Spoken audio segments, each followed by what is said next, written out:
What is up, fellow peoples?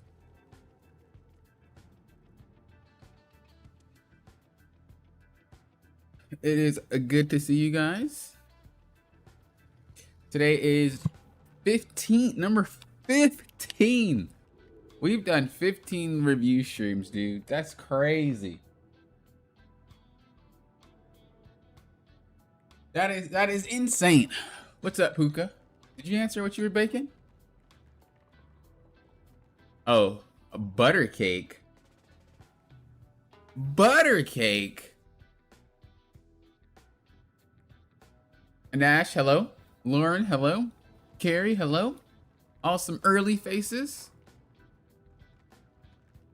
What makes you wanna bake butter cake? Out of all the cakes in the world. Murray, what's up? Good to see you.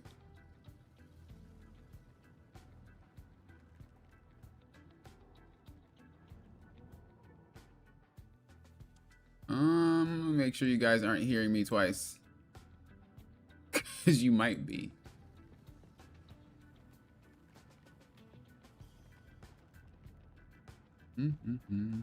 Alexander, hello. You fixed your stick drift? Don't they have some pretty good, well, maybe on console, I don't know about on PC, but they have some pretty good stick drift settings that you can change. The worst stick drifts are the ones where like it's not that it's drifting, but it inputs something without you even inputting the direction. That's like the worst stick drift. It's like a technical stick drift rather than like, oh, you know, it's just drifting a little bit.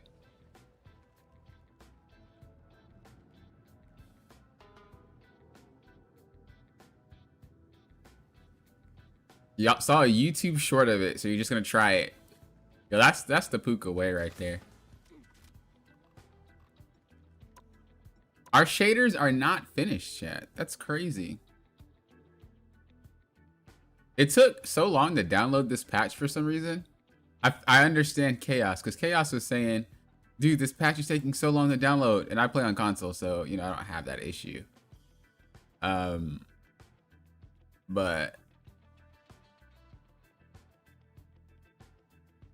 then I downloaded the patch on Steam. Like, Jesus. That thing took ages. And I don't know why this patch in particular took ages, but it took ages. All right, let's go ahead and pull up these replay reviews. Y'all ain't ready. Y'all ain't ready. Remember, make sure you got your thinking cap on.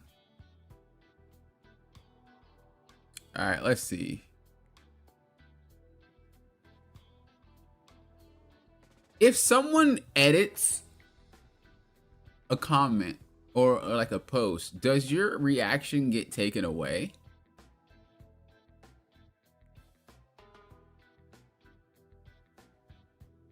Does anyone know? I would feel like it wouldn't, but I'm just making sure that I didn't miss someone's if they reacted.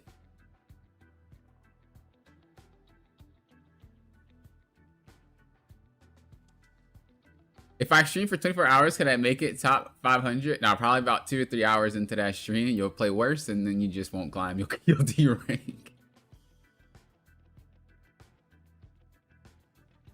Well, I was just seeing, because this is the replay review that someone posted was super long time ago, and I don't know if we started the checkmark thing beforehand, so I could have not have done that review.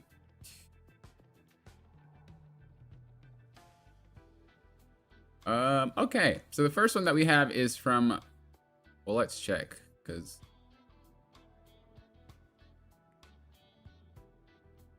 yeah, all right. So the first one we have is from Blood Moon. Pretty short and simple. And I kind of want to do this one because I feel like it'd be a really good way to talk about spacing.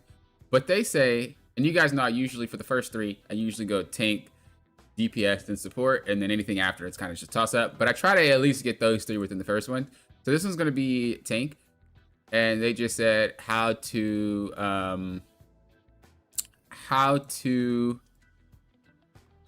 keep Wolf away from them. And like I said, for a tank, spacing is important. So we're not even going to be just talking about Wolverine in general, just spacing. Oh, but this one, they don't seem to be playing it for the long time. Or maybe it's the wrong code. Oh, it's the wrong code. Yeah, they don't even play Wolverine. Oh, so much for that. Remember, make sure you guys have the right codes, so that way I can give you the right reviews. Can't give you a review if the code's wrong.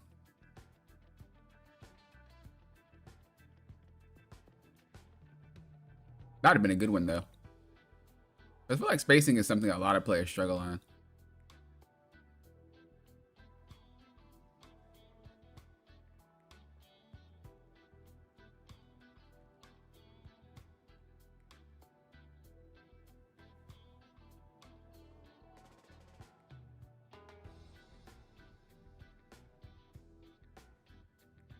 Okay, this one's kind of rough because I don't really know what the issue is here.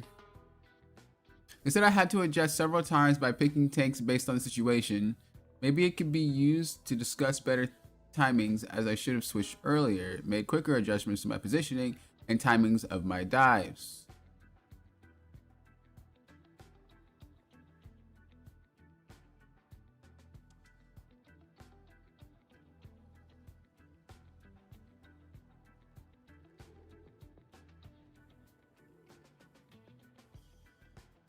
I don't really know. I'm not really a believer of tank swapping a lot. A lot of people do tank swap quite often, but I'm not one of those. Like if I really just am like, hey, pop in, you know, climb this account right now and go for it. You know what I mean? Pick whatever character is best for the situation, and you're only playing to what's best for the situation. That would be the only time where I'm like, all right, I'll probably swap because I have to. But I'm not really one of those players who just keep swapping characters just because. I feel like you don't get a lot of value unless you know exactly what you're doing. And either you're smurfing when you do that, or you just really don't care about climbing as much. You know what's also some people may not care about is hitting that like button. So make sure you hit that like button if you enjoy the series so that other people can enjoy it as well and learn something from it. So hit that like button. But I'll be right back real quick.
All right, boys, girls, baby squirrels. Let's hop into it. Let's get it done. Let's see. Who are we playing? So we're playing Venom. I don't know if that's a Venom skin. I know. It was loading. Let me finish saying hello to you guys though before we start, just because I'm that type of guy. Boop the bop. Hello. Good to see you. Diluted. Hello. I think I already said hello to you, Alexander. Anon got game. Hello. Hit that like button and that's because it gives you time to ruminate. All right. The battle starts in 5, 4. Let me know if it's too loud. 2, 1. Poppy, hello. From securing the mission area. All right, so more or less they're talking about like what characters would be the tank swap, and if things aren't working.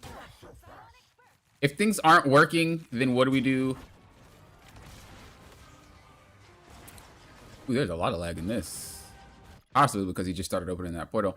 My shaders aren't done yet, so keep that one in mind.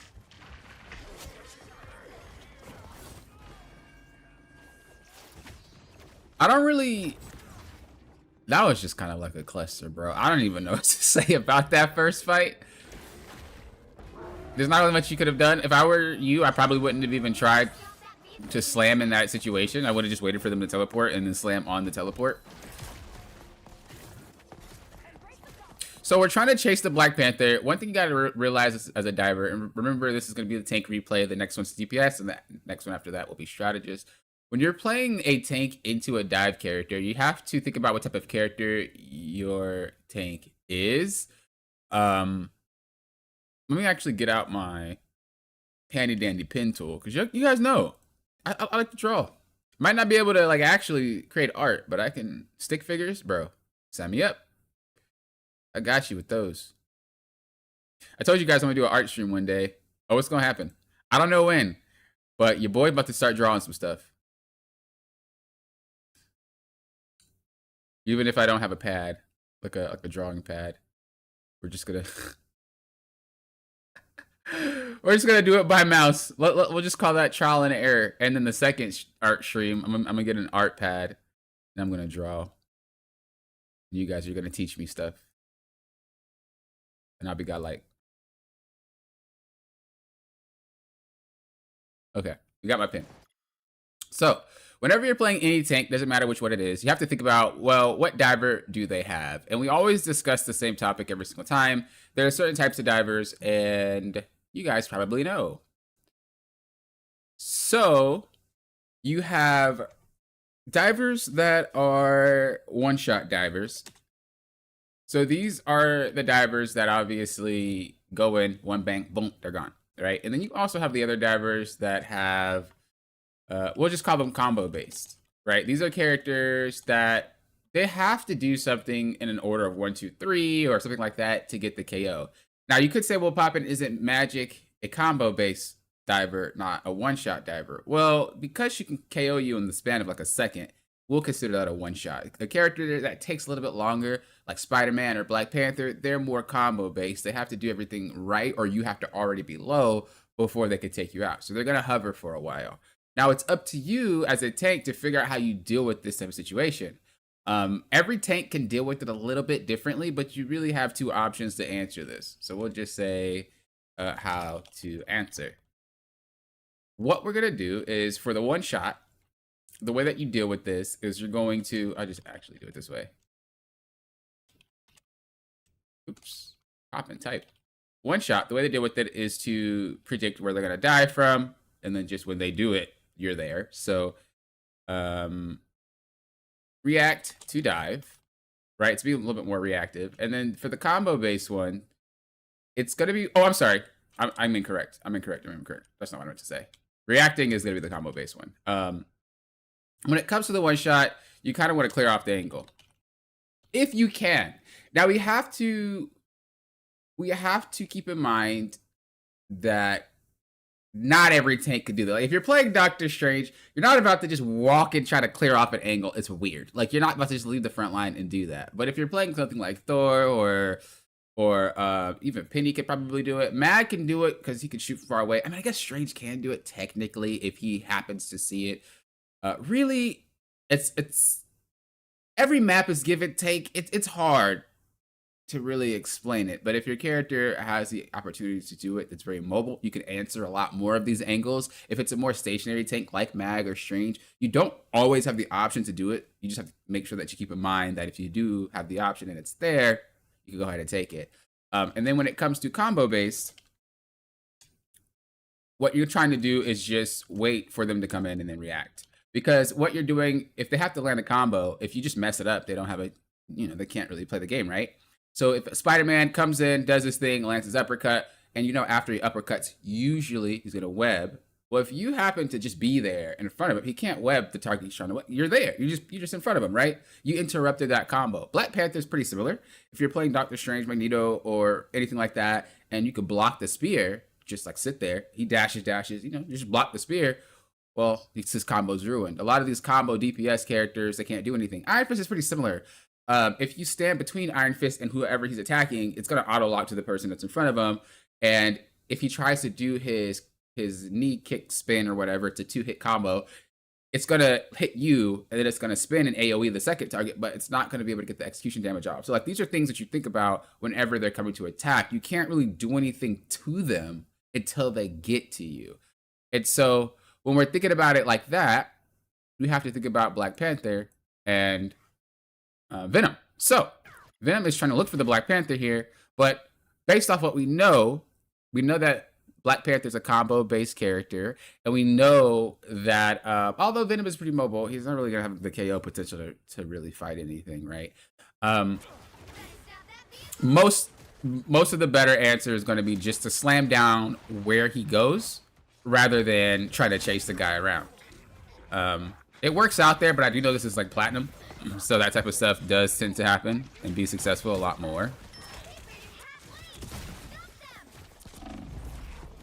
But just for the future, for future gameplay.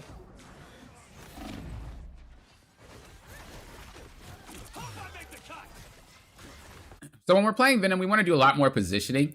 How we're playing him is kind of all over the place, but you have to realize that Venom's more of a dive KO character. He's not there. He can do a lot more, not gonna lie. But unless you really understand how to B-hop and how to do all that extra good stuff, your probably best bet is to use your walls, to then stage your dive, and then if you can, use your walls again to kind of move around and, you know, do what you want in the fight there.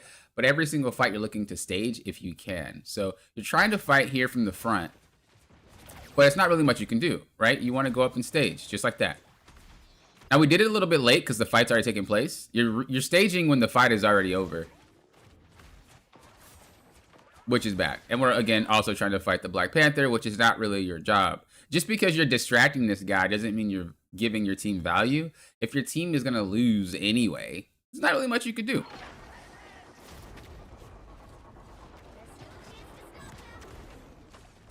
You see? You did all of that, but your team still lost the fight. Why? Because you didn't provide any value. The only thing you did was just be in there distracting. But if their team is already going to lose, there's not really much that you have to figure out, well, as a tank, how can I provide value to my team? And if dealing with Black Panther is not providing that value and you're still losing, then Black Panther isn't the reason why you're losing, right? You have to figure out what's causing us to lose. What's the issue here? And the easiest way really is just open up the scoreboard and see who has the most. Well, it looks like it's going to be Emma, right? Now, if you're like, well, Poppin, I don't really know. Based off the scoreboard, I can't tell what the problem is. Well, just think about your last fight. That's rough. Jesus Christ, that's rough. If you think about your last fight, how did you lose it? Well, that last fight we lost because Emma, did her thing. So here's the situation, what you were talking about, where you were like, well, Poppin, I wanted to know when to swap, and I wanted to know if that was the correct answer and whatnot. You didn't lose the previous fights because your character, you lost it because of how you played. And this is why I always say I'm not really an advocate for someone who's like, well, how often should I swap, or should I have 3 or 4 characters and whatnot? Because it doesn't matter. If you don't understand what you're doing, no character is going to solve it for you.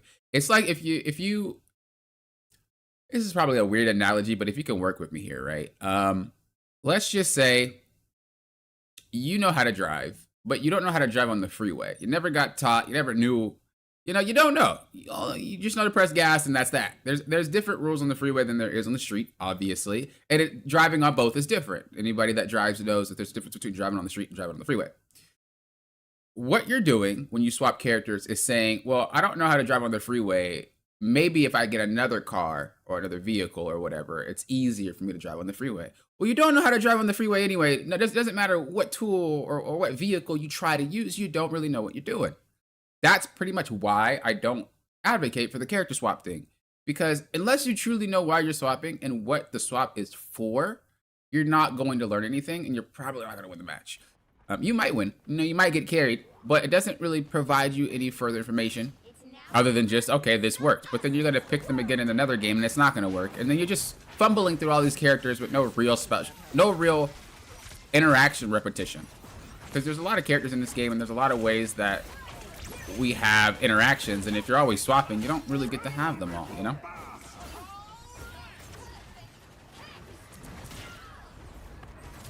You really don't like that Black Panther. You were beneath me. Okay, so a quick little trick for Emma. Pop it. You don't play Emma on your stream. I don't, but I have been playing her off stream.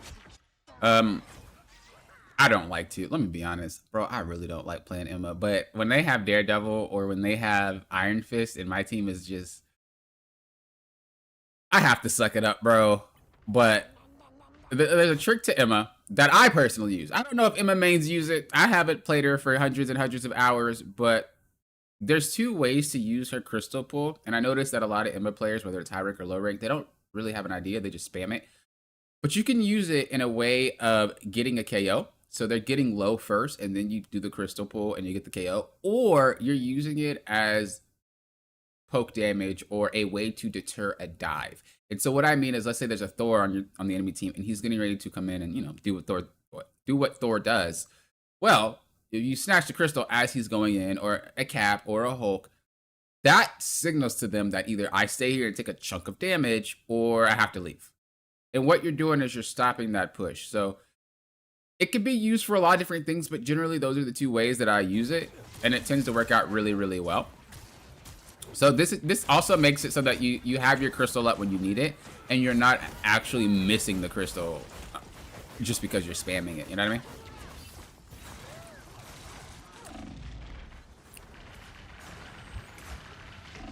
So it's pretty similar of what was happening earlier with Venom, and this is why I said swapping doesn't really solve the problem.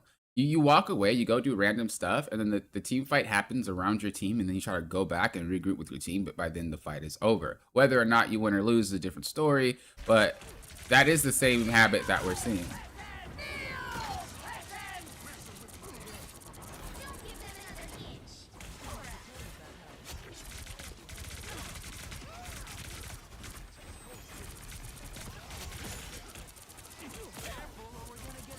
You're not using her crystal at all.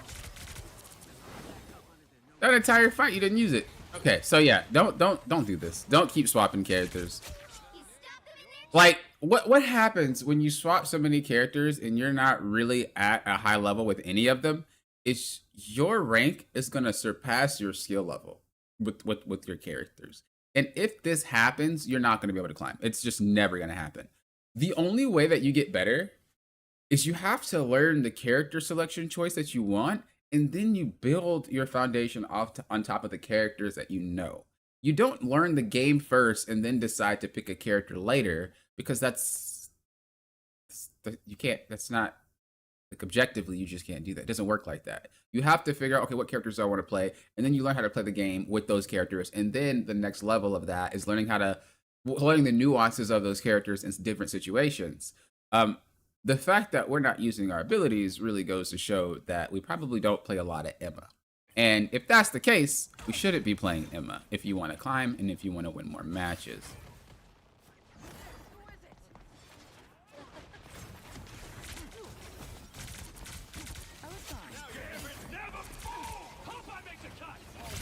I'm going to see if you use the pull this entire round.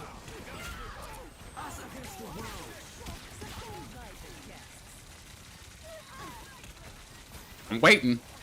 Where's the crystal pull? There it goes. Okay, we used the crystal pull at a span of like a minute fight. We used it once. And we didn't even really break it. So yeah, it's not even like the way that I'm picturing your gameplay, because it's not even like you suck. It's more of like you just, you know, you're kind of skating by. The way that you're playing in a situation is like, well, whatever character my team says I need to play, I'll play that character. And if it can at least meet the minimum threshold of what my team is asking for, they should be able to capitalize on my choice. And then at least we should win from there.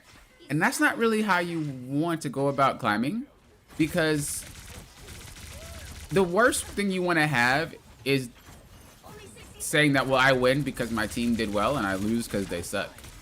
You gotta have a lot of bad games. You gotta have a lot of bad games.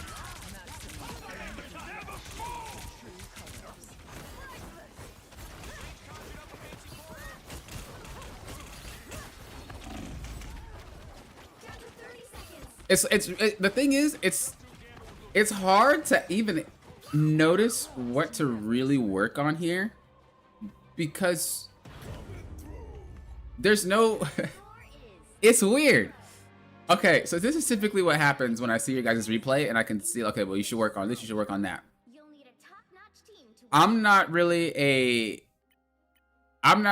a well, this character's not working, swap to this character, and then I let you guys play whatever you want to play, and then I just help you, right? In this particular situation, the player isn't doing things that aligns with the character, if that makes sense. If you play Venom, Venom behaves a certain way. If you play Emma, Emma behaves a certain way. If you play Cat, behaves a certain way. Thor, Hulk, every character in the game behaves a certain way. But if you don't play it the way that it's supposed to be behaved, it's kind of like mind-boggling, because I can't really give you tips because we're not playing the way that it should be played. If that makes any sense to anybody. And I'll also be right back real quick. Sorry.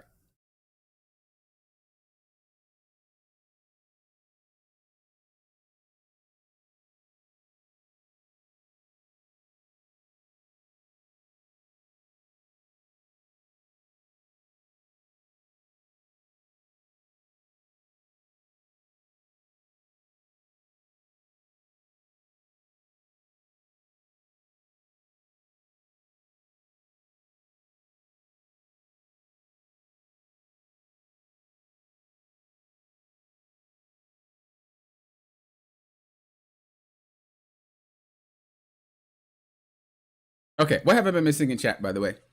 I was in my train of thought. What have I been missing? Anything juice? Anything juice, or we're just talking? We're just hanging, having a good time.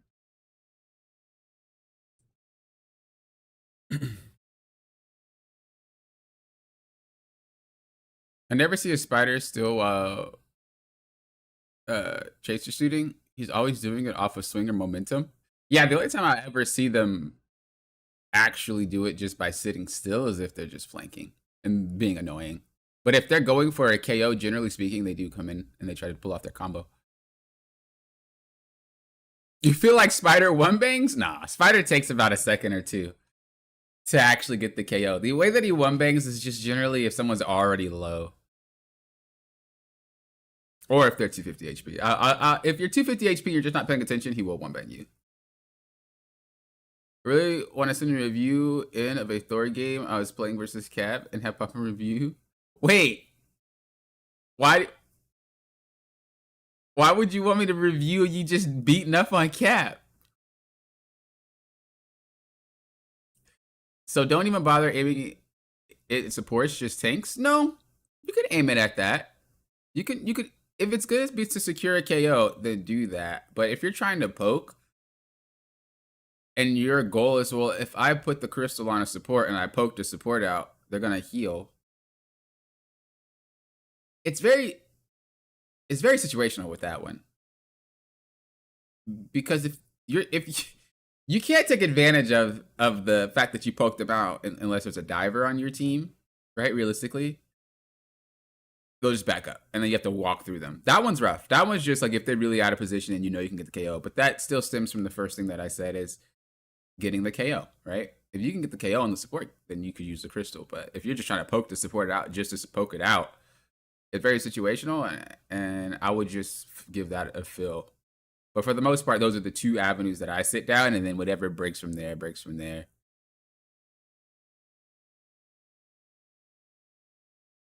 We can help someone learn how to play a hero better if they don't know how to play the hero. Yeah, exactly. Like there's basic game knowledge here with this player, which, like I said, they're not bad at all. It's basic game knowledge, but the higher you climb, the less you can rely on basics. You need to be advanced with your character and advanced with your strategies, everything like that. Controller players, do y'all play with both fingers on the bumper and trigger buttons, or do you play with one finger alternating between the two? I use one finger, but some games, like Mario Kart, I remap it, so I actually do use one on the bumper and one on the trigger. But that's just one character, or that's just one game. Generally, though, like 99% of the time, I use one finger alternating.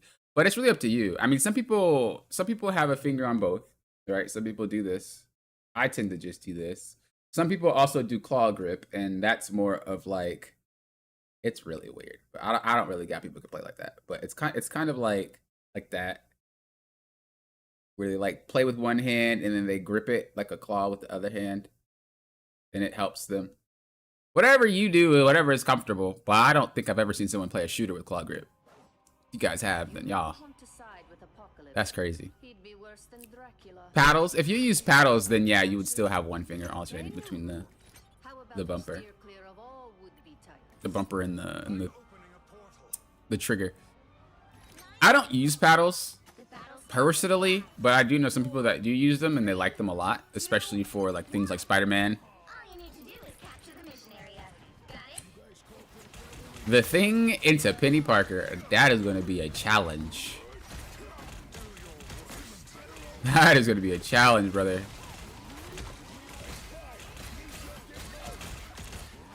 Okay, I like this. You know, you're using your... Okay, I don't like that, though, because you're probably going to get KO'd if this doesn't work. Well, I like this. You're using your body. You're trying to force through. You're pushing it back. That's exactly how you want it to work. Huge, huge. The reason this worked, by the way, just because I don't want you to get the wrong idea, like that was perfect. She put the nest way over there, and then the nest got destroyed, or she removed it, and she didn't have enough time to place the nest down again. If you did that when she had the nest here, everybody would get one shot because it wasn't cleared out. So when you're playing against Penny, you're going to have to play a little bit slower. You're going to have to like fake it, go in, pop up the mines, and then try to go out and then do it again so that there's no mines being placed. Still, I like it a lot. You push forward, you push them back. It was good.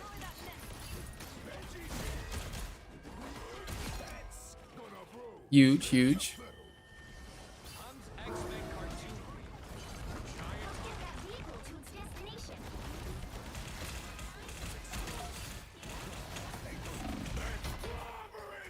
Most pro players play claw? Yeah, I don't know. I don't know how players would do that. Ooh, that was a huge strange dodge with your run. Okay, so clearly you play the thing.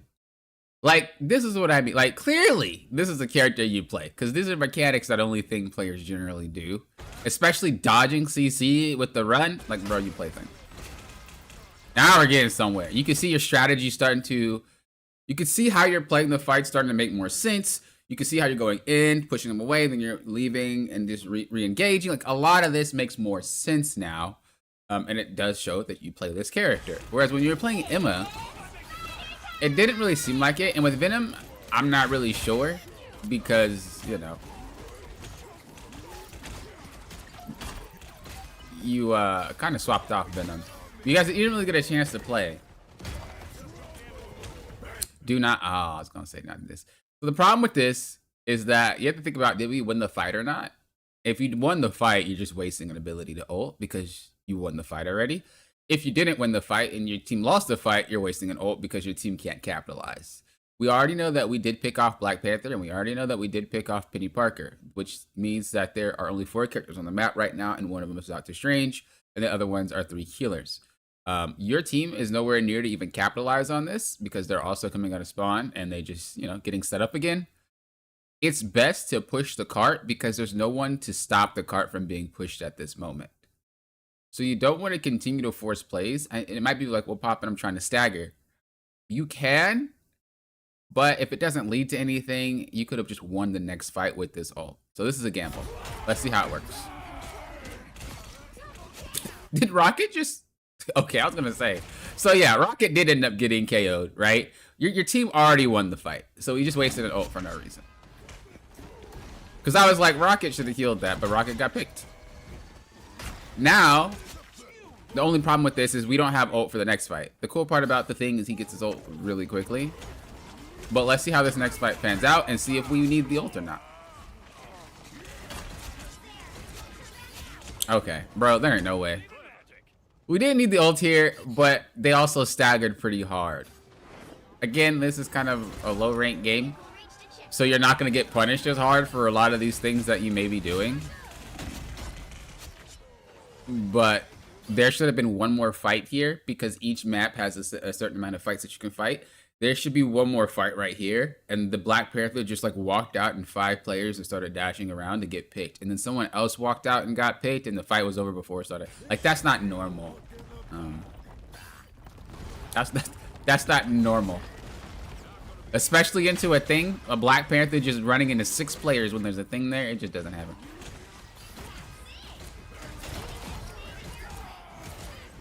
Now we're just winning off momentum, which is good. Whenever you notice that, and the thing is very good at momentum. Cap is very good at momentum. Thor is really good at momentum. Rogue, like a lot of these characters are very good at just like, well, if you let us press W, bro, or you let us tilt the stick forward, like we're gonna continue to just run through your team back to back to back to back, and it's very hard to stop it. You also have Magic on your team. You also have Jeff. Jeff is a very good momentum character too. He's a win more type of character. He's very bad if he's not winning, but if he's winning, he's very good. Never thought I would say that, huh? Adam Warlock is pretty momentum based as well. Mantis is pretty momentum based as well. It's just a lot of these characters struggle when they're losing, and they don't have a way to recover because they're very win harder type focused. All right, Raisa, hello. Starts in 5, 4, 3, 2, 1. You have to stop them from securing the mission area. Never do this.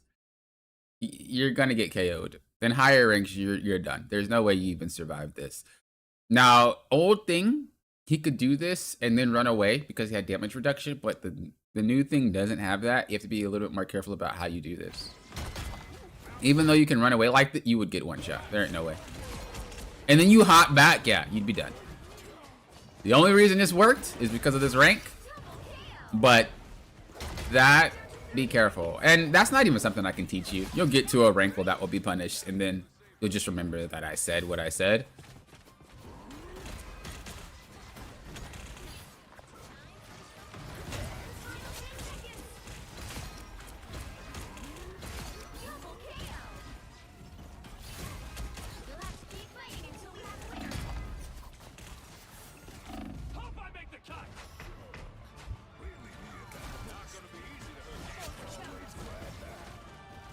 Oh, and glad that.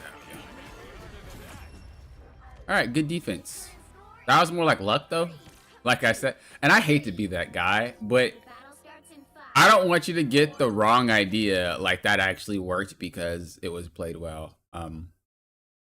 You got lucky. 3, 2, That the thing hopping in like that and surviving just isn't it. got it.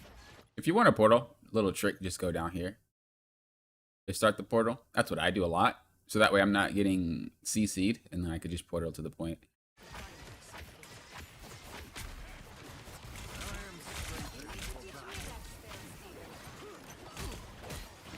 Gaming.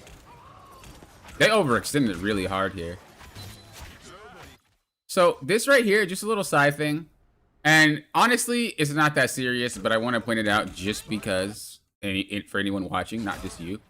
But if you get attacked by a character like Magic or something like that, you see how you reacted where your knee-jerk reaction is to turn towards her and block? She's a melee character. That's not going to do anything. So if you're ever getting attacked by a melee character, if you ever have someone flanking you from the side or from the behind, hold your shield out in front of you and just take the hits. Because you're going to get damaged by her anyway, or him, whoever it may be, like Thor or something like that. You're going to get hurt anyway. It doesn't matter. But if you can shield the people that are going to help the person that's diving, getting heals, and you getting shot, that's way more value for you. So, again, it's knee-jerk reaction to just, hey, let me block the thing hurting me. But when it comes to melee characters and Doctor Strange, you want to do the opposite. You want to port it towards people that's helping his team. or helping them, the team helping them, and it also again prevents you from taking bonus damage from their team. It's something minor, but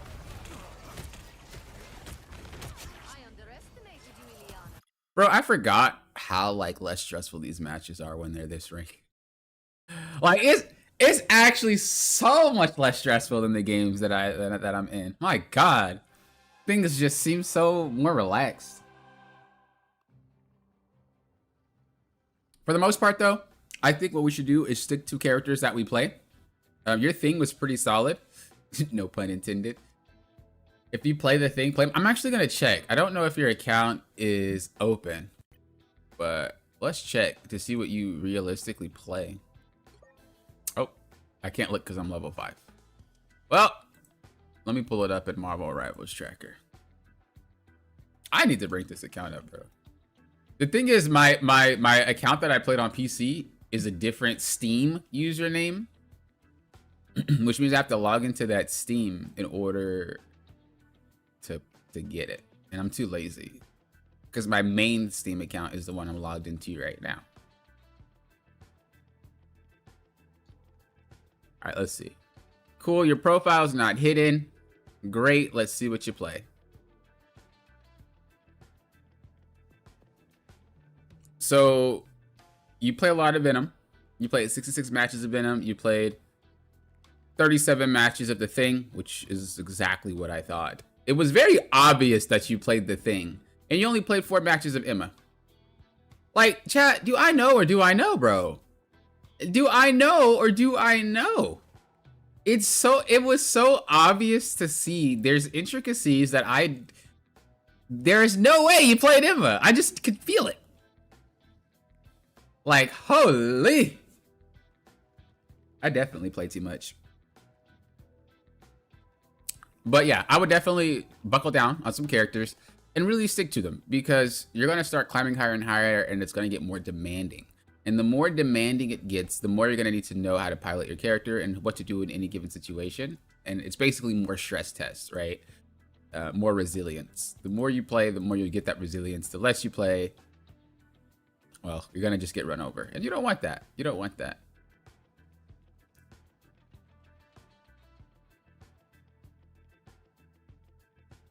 If you were to pick specific characters, just to answer your question that you had there, if you were to pick specific characters, really just write down if you want to, if it helps you, and say, okay, well, I want to play this.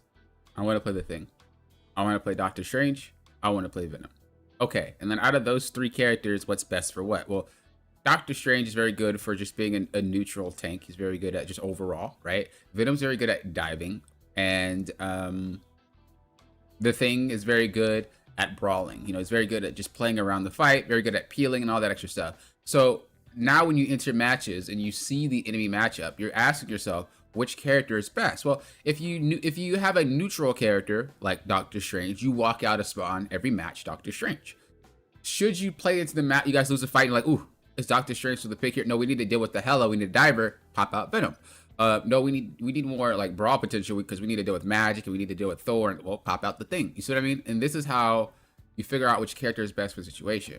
You don't just say, well, I have the whole roster at my disposal, or whatever my team asks me to play, I'll play. You're not going to be able to perform that well. You want to narrow it down, and then from the selection that you picked, you're saying, well, which better fits the situation that I need right now?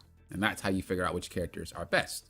Or you could do what I do and just play one character and never swap, ever. I mean, I do swap, but like, I don't like to. I am very stubborn. Bro, I'd rather lose and have fun. That sounds so throwy, right? Imagine someone says that to you in your game. I'd rather lose, or I'd rather lose and have fun than win and be miserable. That sounds like such a throw mentality. But I don't mean it like that. If I have to swap, I'll swap, man. I will.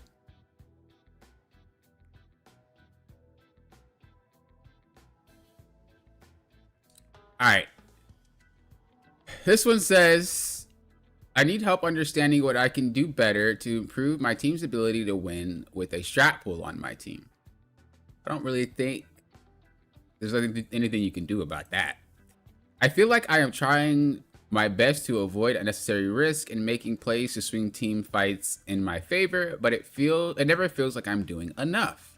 This is actually a really common scenario for a lot of DPS players, so I'm actually looking forward to looking at this one.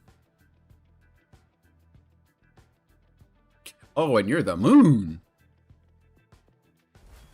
The moon. I'll probably run into you on my journey demoting. I think there was one time I demoted so far, and they're like, "Poppin', are you on your Smurf?"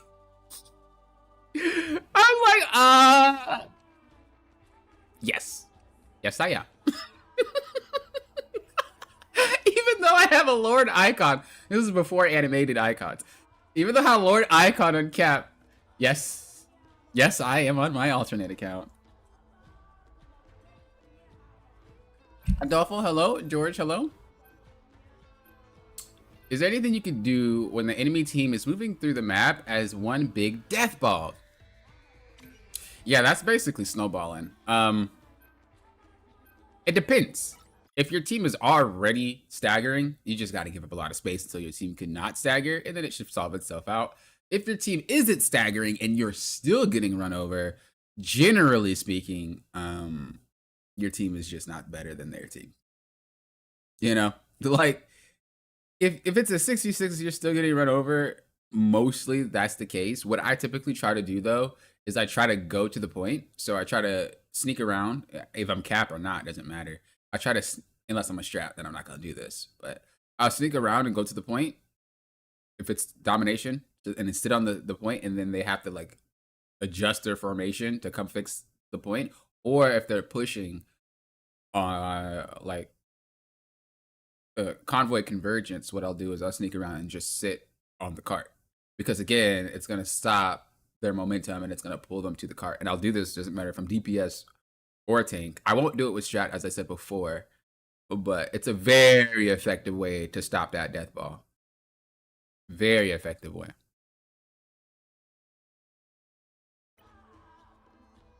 Probably throwing my rank ups. Wait a second. I said that's a thrower mentality.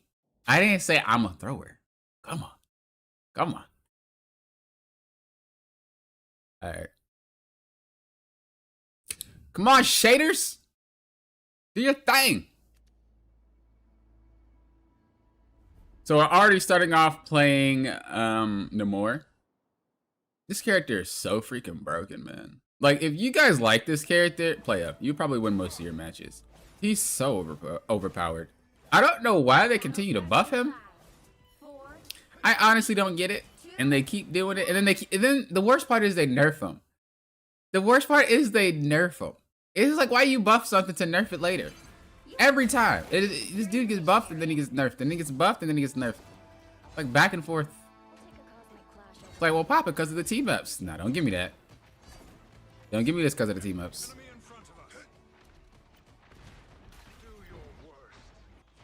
That is a distraction. Okay, I really like this. We're starting off solid. I like this little flank that you got, but you overcommitted. I was going to say, don't walk too far. This is huge. This is beautiful. You put them down. Boom. But you should stand here, because what's going to happen is as they cross this line, you should be able to hit them for free. And if you really want to get most value out of it, put the squids here, so that way when they start walking, they're not going to break line of sight. Because what you have, where you have them right now, is they could be broken through line of sight. If I walk here, they might not be able to see me anymore, and I'm free. But if you put them here on this little ledge, as they walk, they're still getting shot, still getting shot, still getting shot, and you get a lot more value out of it. So I like the idea, just the execution. This execution would be a little bit better. And as I said, if you stayed inside, you wouldn't take any damage. This is really good.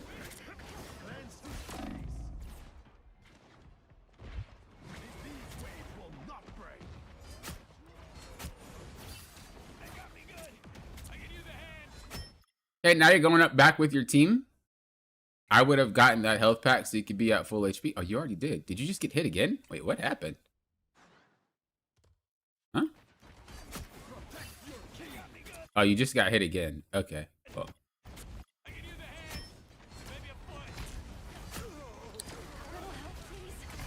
Yeah, I like that you put the squid up there. Really nice spot. So you can look at their team real quick and ask yourself, do I need to be with my team, or can I continue to flank and my team will be okay? Well, what characters do they have on their team right now? Which characters are there that they have that are very aggressive when they push, or just kind of like if they start moving, it might be hard to stop them. Pretty much you have Thing, you have Iron Fist, you have Doctor Strange. The rest of them doesn't really matter. So can you flank and your team will be okay? Well, based off the characters that your team has, right? You have Moon Knight, Doctor Strange, Hulk, Stratpool. Yeah, you can still flank, and these three should not be able to technically shove all those four. How do we know this? Because we have counter pressure. The Hulk is very good at counter pressuring. As he jumps in, they're gonna have to think about, do we keep pushing or deal with this guy? You also have a lot of frontline type of defense pressure. So we're talking about Doctor Strange, very good at being able to anchor, right? And then you have Moon Knight, very good at damaging clumped up targets. And as players move through this area, they will be clumped up. So there's a lot of stopping power on our team, whereas the enemy team doesn't have enough brute force to just straight walk through our stopping power. So you could continue to flank and be annoying and be fine because your team already has enough stopping power to deal with the threat. You don't really need to be here. If you want, you can be here if you want. Really up to you. I'm just saying, your flanking idea was fine. I compliment you, Hulk, but Ben would get jealous. You just gotta make sure you don't get picked, of course.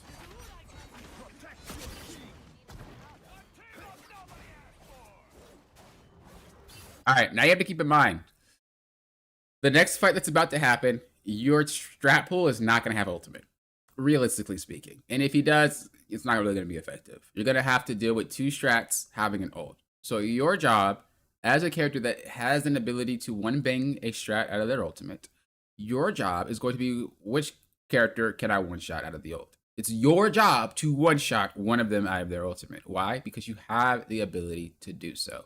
So what I suggest is to either A, time your ult with Moon Knight, which means it's going to be a for sure KO. There's not really a way that Moon Knight and your ult should not get a KO. Or time it with Doctor Strange. He was going to get an ult onto a strat or something like that. Whatever. Boom. Popped out. KO. If you try to fire your ult off willy-nilly, you're going to fail. So let's see. A lot of DPS players, they forget that they can have a better ultimate if they just have setup. Wait for your team to set it up. I really like your discipline there. You thought about using your ult and you didn't. Beautiful. Like, very well played so far. You don't need to ult here. The fight, remember, you need to make sure that you KO the strat. So we defended the push.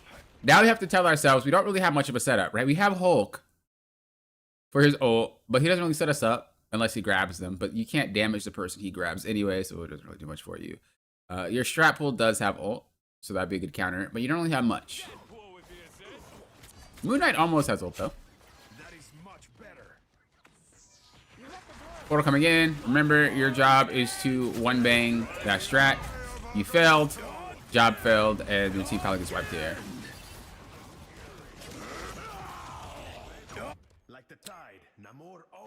So, in a situation like this, you could have prevented this from happening if you stuck to knowing what your job was, but you got sideswiped, you got panicked, you just fired your ult off, and it just didn't work out from there.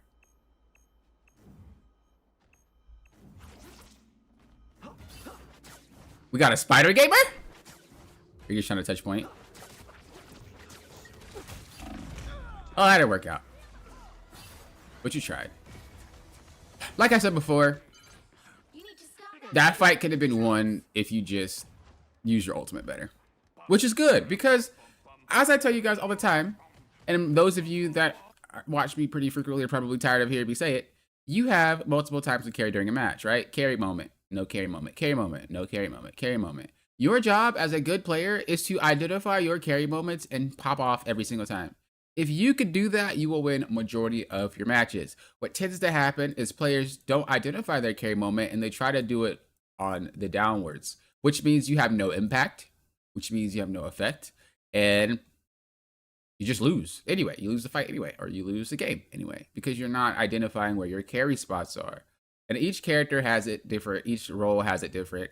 But mostly what you're asking yourself is, where or when can I use my abilities to be the most effective? There was a game that I was playing yesterday, and this group I already knew was gonna ult, right?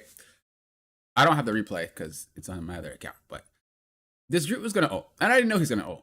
And it was a triple strat versus triple strat game. The idea that the group was going to ult is he's going to ult after all the ults get used, correct? It makes no sense not to. Why would you ult with Groot when you know that you probably aren't going to get the KO? So instead of using my abilities, this was overtime. We were about to lose.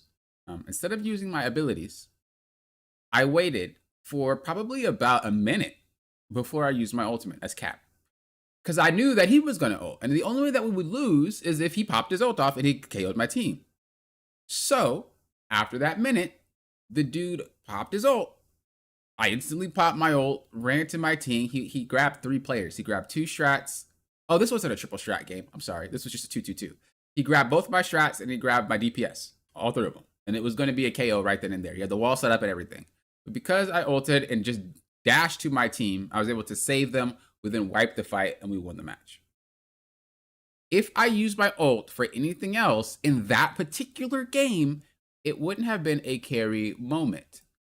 But because I identified their win condition and I knew I could neutralize it, my carry moment was going to be at those peaks. So it's important for you to realize and recognize, what character you're playing and what is your carry moment within your given matches. A lot of players get into this habit where they get complacent. A lot of players get into this habit where they say, well, I'm going to play the same every single match. Yeah, that's going to do it. That's going to do it. And if you do that, you're going to start hitting walls. And you're going to be like, well, I can't win now. Or I win, lose, or I win 2, or I lose 2. But that's because you're playing the same. Every match needs to be played differently. And that's one of the fun reasons on why we're able to play these games over and over and over and over on these same maps over and over and over and not technically feel bored. You might be annoyed at the rank ladder, don't get me wrong, but the game is still fun. And it is fun because of all these nuances that can happen each matches, all these interactions. But if you want to win more games, you want to carry, you have to identify what it is. As I said for you, it was going to be to hit that invisible woman in her ultimate. You had one job, technically, and that would have won you that fight, and we failed. So that means anything you did earlier did not matter because you lost on that one spot because we didn't ult properly. And it sucks. It sucks, don't get me wrong. It blows. When you're like, dude, I played well all the whole entire time and I lose this one fight because I didn't, it sucks. But that's what we talk about, consistency. If you are consistent, you wouldn't lose those fights that matter the most because you're always consistent. You know what I mean? Now you're just getting rolled over, so not really much you can do at this point. Just let it happen. Let it happen, let it happen, let it happen, let it happen, let it happen, let it happen. Just leave and set up somewhere else. So in a situation like this, you're losing players, you guys are staggered. The more you do this, the more space they'll take. So pretty much what happened here, and this may answer your question, Diluted, about kind of like the death ball situation. What happened here is that, remember, there's a certain amount of fights that you can take each map. So you have one. Generally speaking, there's a fight here most of the time. Then there's a fight here most of the time. And then there's a fight here most of the time. Like there's usually 3. Sometimes there's 2. Sometimes. Sometimes there's 1. Sometimes there's none. It is what it is. But it all comes down to, can we get set up? Can we prevent being staggered?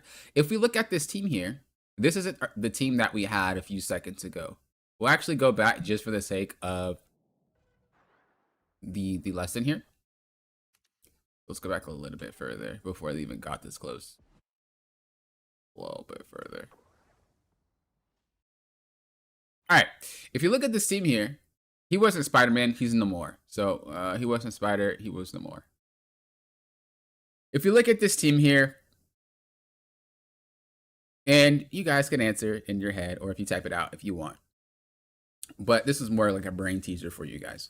If we look at this team, which members are the characters that need to set up? Remember, this is Namor, right? Oh. My drawing seems to be on point. I'm just letting y'all know it's about to hit. So this is not Spider-Man, it's Namor. So which characters on the team are set up characters, right? We have Moon Knight, Strange, Hulk, Stratpole, Invisible, and Namor. Not for their team, because they're the team pushing through. We're just thinking about on defense, which characters are the ones where it's like, okay, we have to get to a specific spot, we have to set up, and then we're waiting for them to walk through. That's what we're looking for here. Because this is going to let you know what you should do should it seem like your team is constantly getting run over. It's because you might have a lot of characters that need to set up. And if you have a lot of characters that need to set up, you might have to sack one of these points. So if you, let's say they're pushing and you need to defend, you might need to sack this to get in position to be able to defend here. Right? If they're already pushing, you might need to sack this to get the position to be able to defend here. Because your characters need to set up. They're like Penny. Like Penny can't play for free. She has to set up first. So that's what I'm asking is like, and like I said, you don't have to type it if you don't want to.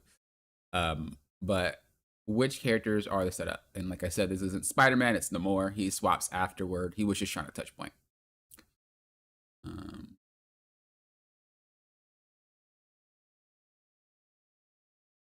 Spider-Man, Moon Knight, Hulk. Well, he's not Spider-Man, so he swaps to Namor, so that doesn't count. But yeah, Namor is a character that needs to set up.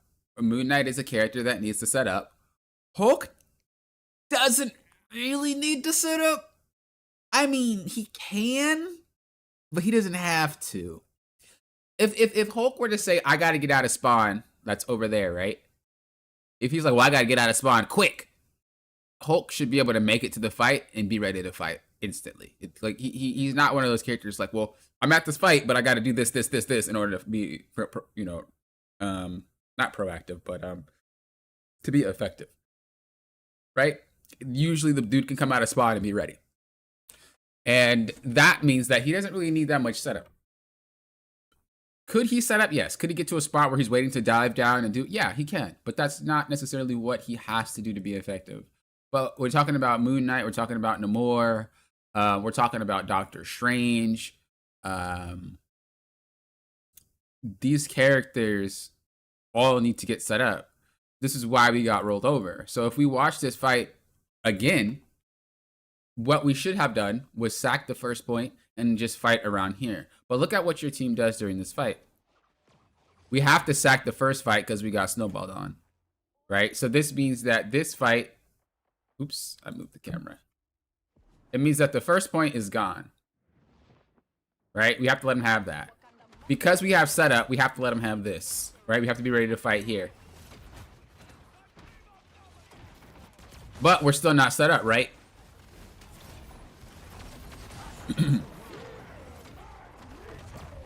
We still try to fight, but the fight was all over the place. And instead of fighting where we needed to fight, which would be back here, we were taking the fight here where we already didn't have the right position to do so. And then we just get rolled. So to fix the situation, you would need to then go to the next point. And you'd have to say, okay, we need to get set up. How do we fix this? Well, you're going to have to sack this first point. Let me try to get a better camera angle here for you guys. You're going to have to sack this first point. Because generally speaking, there's another fight that happens here as they push up, generally, or it's either somewhere around here. But we're going to have to sack this fight. We're going to have to sack this fight. Right? Because we don't have enough time. Like, look where your people, you're way over there. Like, Deadpool's here. Like, everybody spread. You're going to have to fight back there. Let's see what happens.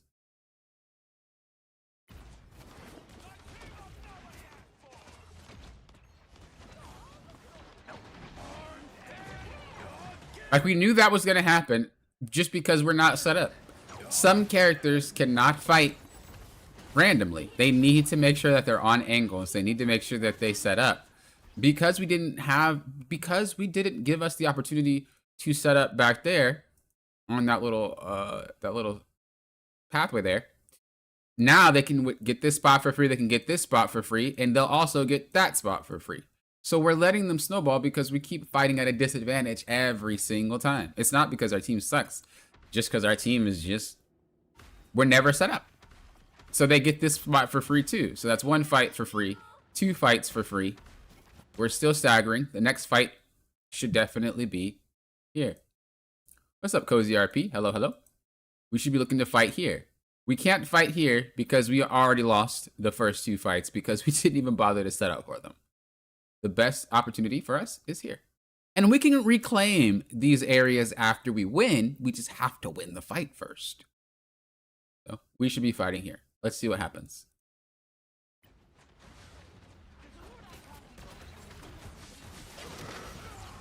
Now we're fighting there, right? We're fighting in the location that's good for us. Ooh, that was a fat Doctor Strange ult though. That was unlucky. Bro, I mean, I just know comms is going wild right now. I don't know what to say. That one was it happens, bro. But just keep in mind, all this stemmed from the fact that we just kept fighting them. Because as you fight, as you get rolled on, as you get snowballed on, they get ult charge. They get momentum. They get all this pressure. They get everything that you're trying to avoid because you keep fighting them. Whereas if you just let them take the first spot, Strange would never have ult because he wouldn't be hitting anybody to get his ult, right? It'd just be building up slowly. And again, this isn't your fault. I'm just saying in the span of just team dynamics.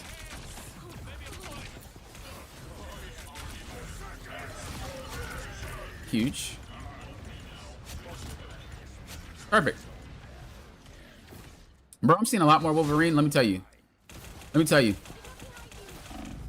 I'm getting mad every time I see him. Bro gets on my last. Whether or not he grabs me, I don't care. I'm annoyed at the character, bro. Like, I'm actually just genuinely annoyed. Like, get a life.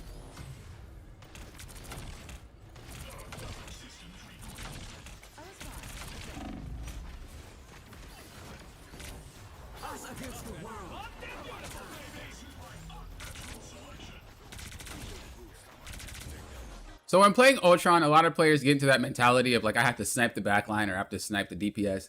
Just shoot the tanks if you can. If you can get a clear shot on the backline or something, you could do that as well. Like if there's an Iron Man or a Storm and you're trying to get them off or something like that, like off an angle, cool. But he does a lot of damage to tanks. So it's very important that you don't pass that up. That's a lot of damage he has for free. It's perfectly okay to shoot the tanks. A lot of Ultron players try to snipe the backline, but it is okay to pop the tanks.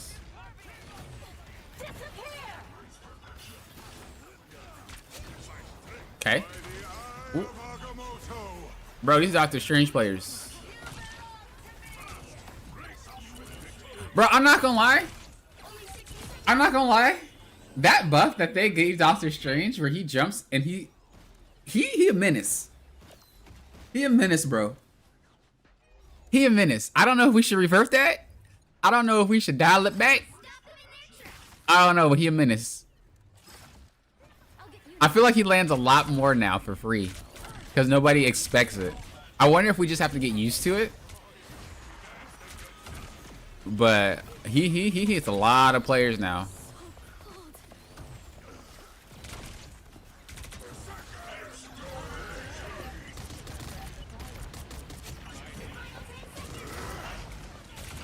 Nice. Pretty sure this is a good hold. Pretty sure they're done. I will say when you're using Ultron, when you notice that one of your teammates are going to be doing a very strong attack, buff them. I don't think you did, so just make sure that you buff them whenever that happens. With your shield, it gives them 10% bonus damage. So when Wolverine ulted, you should have buffed him.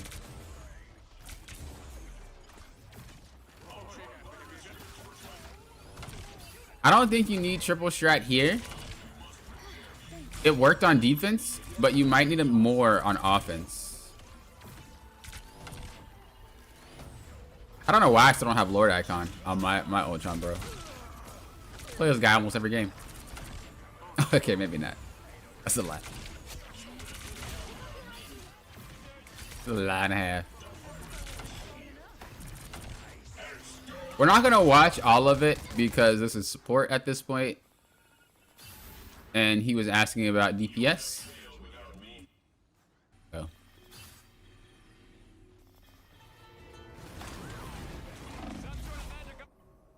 You know, I've heard something when I play and I leave my chat on, and I don't know if you guys heard this as well. PC players, you guys might not. Oh, he swapped the Moon Knight. Okay. PC players, you guys might not experience this, but people, they like always talk about Xbox players. Am I missing something? Like, whenever a person does bad or like they make a mistake, somebody just always say something about, oh, you're an Xbox player. That's why. I'm like, what? I only brought it up because this person uses Xbox controller. So he's obviously playing on Xbox. And I was just thinking, how does, what? That doesn't make sense. It doesn't make sense.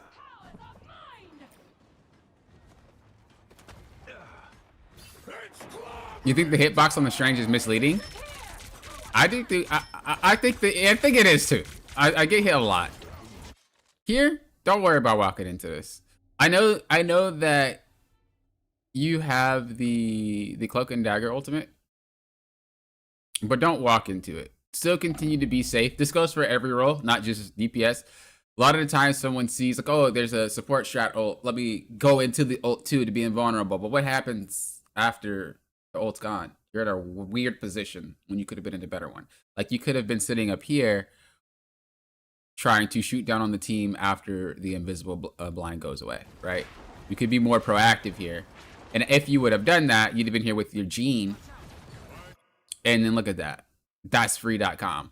That's 4 KOs for you. 3 right there, 1 right there. Let's see what happens. Because you weren't up there in the right position, they were able to get their ult off. That never should happen. So there's 2 situations in this match where you had the ability to win the fight and carry the fight, but we didn't. The first one was Namor. We used the ultimate when we shouldn't have, and we weren't planning to use it properly.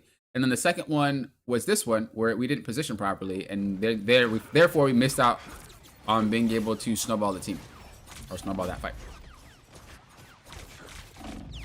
This is your replay, George? Okay, hope you learn. Hope you're learning.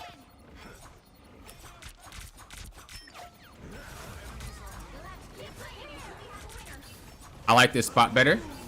I don't like that ult though. Only reason I don't like this ult is because it doesn't really accomplish anything. If you get a KO, it'll be pretty surprising. There's no one here.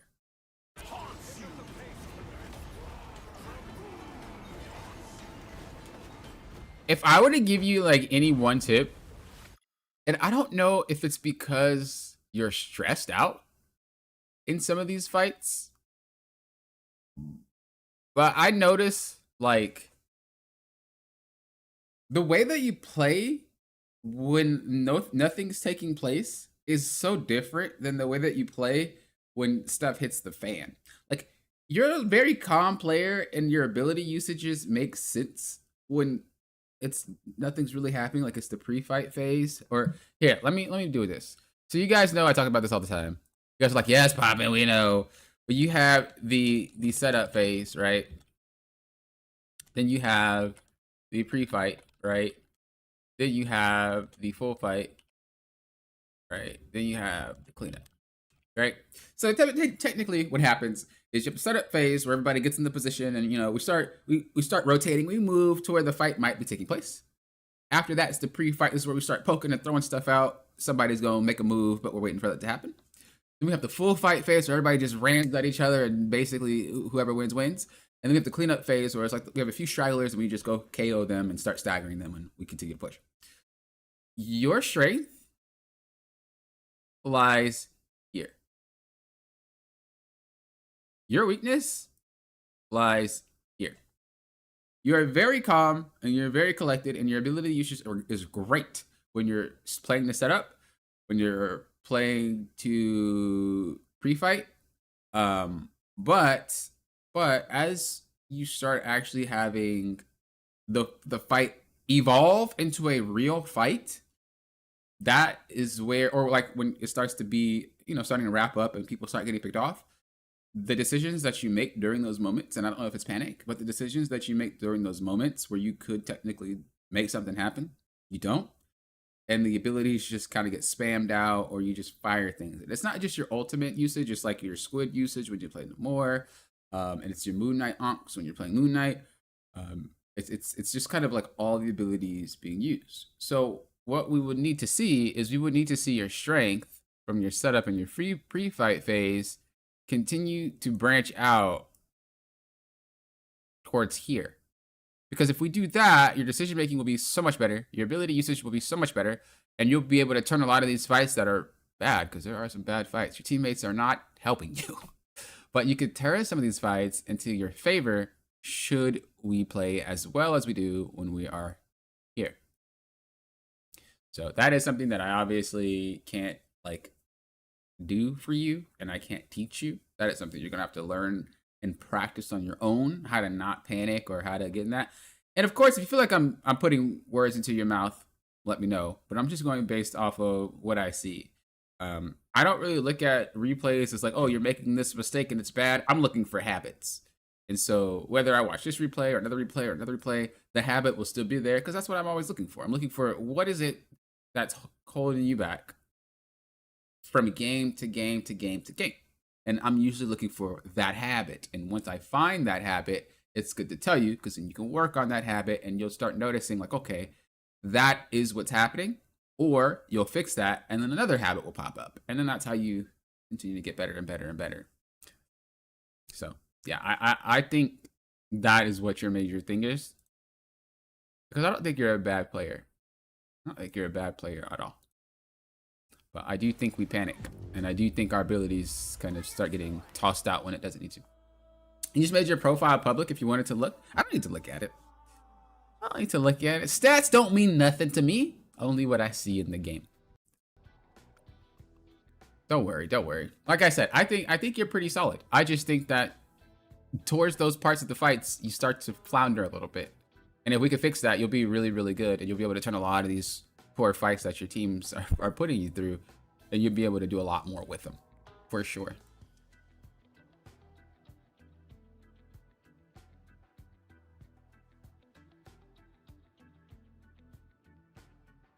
Murray, are you here? Murray, if you're here, did I do your replay last time? If I did your replay last time, I'm gonna do someone else's, only because they waited for like 2 weeks. But if I didn't do your replay last time, then I'll do yours. But you gotta let me know.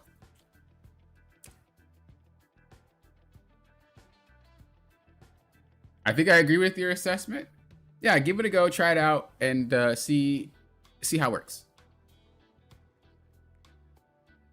How far back can replays be? They're per season, not 0.5, but like per hole. So they're a good, if 6.0, 6.5, they're all the same. But if it hits 7, all of them gets deleted. So it's per entire number, whole number season, not 0.5.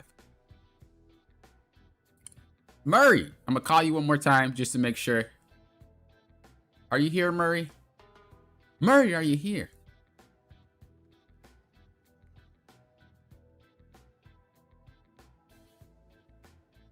People on PC just say, oh, you're a console player. True. That's purely a console thing. People do that to controller players on PC. I was watching someone on stream, and I don't follow them, but I like pop through people's streams.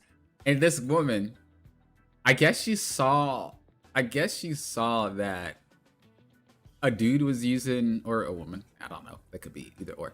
They were using a controller, and they're like, oh my god, they're using a controller? How do they even use a controller on PC? What? And I'm like, do people really think that mouse and keyboard is so superior that people with controller can't beat a mouse and keyboard player? Like, do they think that controllers just lose just because of the input?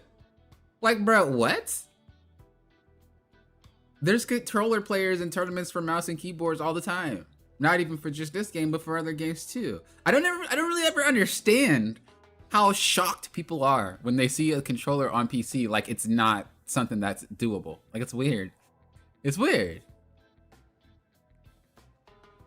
You're here, you just walked back into it. I was saying, did I do your replay last time? Because if I did your replay last time, I want to do someone else's because it doesn't mean I won't get to it this stream. I just mean, like, for now, I'm gonna do someone else's because I'm not sure if I did yours last time, but they've been sitting for like a week or two, so I'd rather do theirs. But if I haven't did yours, I'll do yours. So just let me know, or if you just don't really care, I'll do theirs and then I'll do yours a little bit later.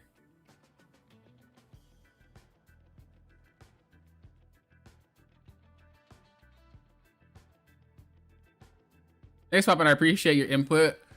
I watch Quad King, and he talks a lot about pre-fight and setup phase on Moon Knight, so I think I tend to hyperfixate on that phase of the match.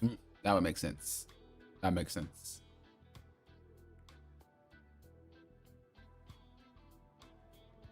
I be getting dog walked by controller.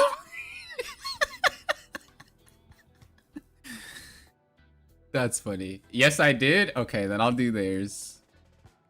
I'll do theirs. I'll be doing Voltage's review. Oh, Voltage. I don't know if you're here or not. Oh, let me check to make sure you're still in Discord. Because some people will put the replays and then leave the Discord. I'm like, I'm not doing your replay, by the way. Okay?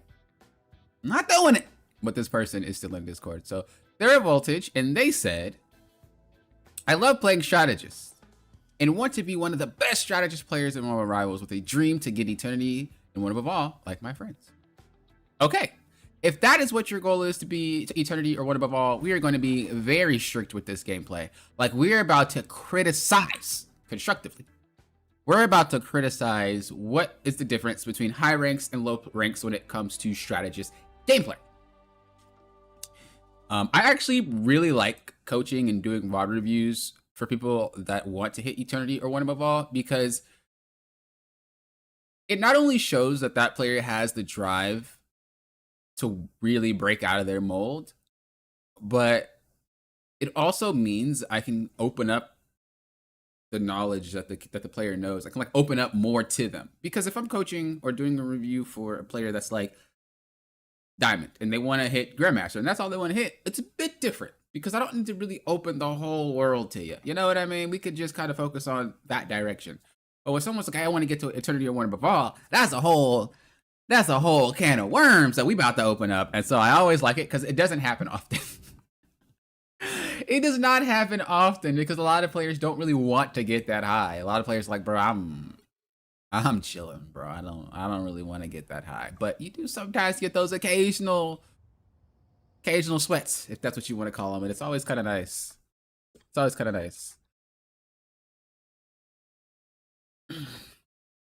I want the major pain cushion. That's actually hilarious. Okay.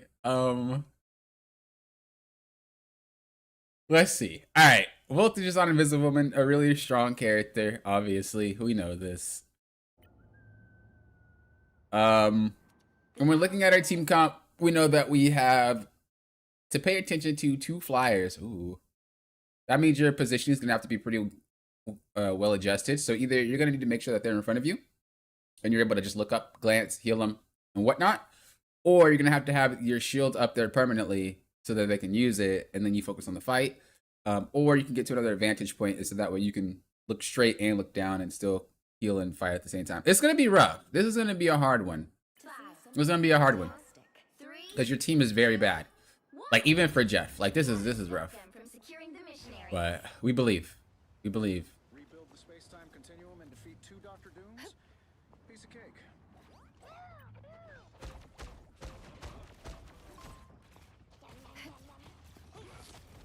All right, first things first, we already know based off your team that you're going to be looking to be healing more than you are fighting because of the way that these characters are set. right? You have 2 flyers, and then you have 2 people on the ground. Now, of course, Jeff can help you. He's another strat. But you kind of want to keep that in mind when you're playing, so that way you're not too hyper fixated on fighting. Because what happens is we can't really focus on a lot of things happening at once. And as you climb, a lot of gears start turning a lot quicker, and a lot more like start getting activated. So as an example, one thing happened over there, one could happen over there, one could happen over there, one could happen over there, and then you're overwhelmed and you're not sure what to do. How you fix this is by taking small chunks. So understand that your goal is to heal. Well, we know that these 2 are going to get attacked and these 2 are going to get attacked, which means that we're going to have to look up and down. That's already a lot to do. If you try to factor in fighting, you may lose track on the characters above you. On top of that, if you get attacked, you may not notice it. So this means that you're making yourself have to focus on 1, 2, 3, 4 things should they flank you. And if you're dealing with a sniper, that's 5. Looking on their team, that's what you're dealing with. You're dealing with a daredevil who will dive you, and you're dealing with a sniper. We want to make sure that we're not doing too much, so that way we can be more aware of what's happening when it happens. So this is why I say, right now, focus on healing, focus on being in cover, kind of where we are right now, camera-wise, and just heal for now. Just see, feel it out. Let it play a little bit. Let it play slow. And then if you feel like, well, I'm not getting attacked or in any danger, start rotating, start fighting. If you're like, ooh, it's getting tough, then you continue to heal until you find your opening. This is what's the difference between a high rank strategist and a low rank strategist. When I say high and low, I mean like eternity, one above all, compared to the rest.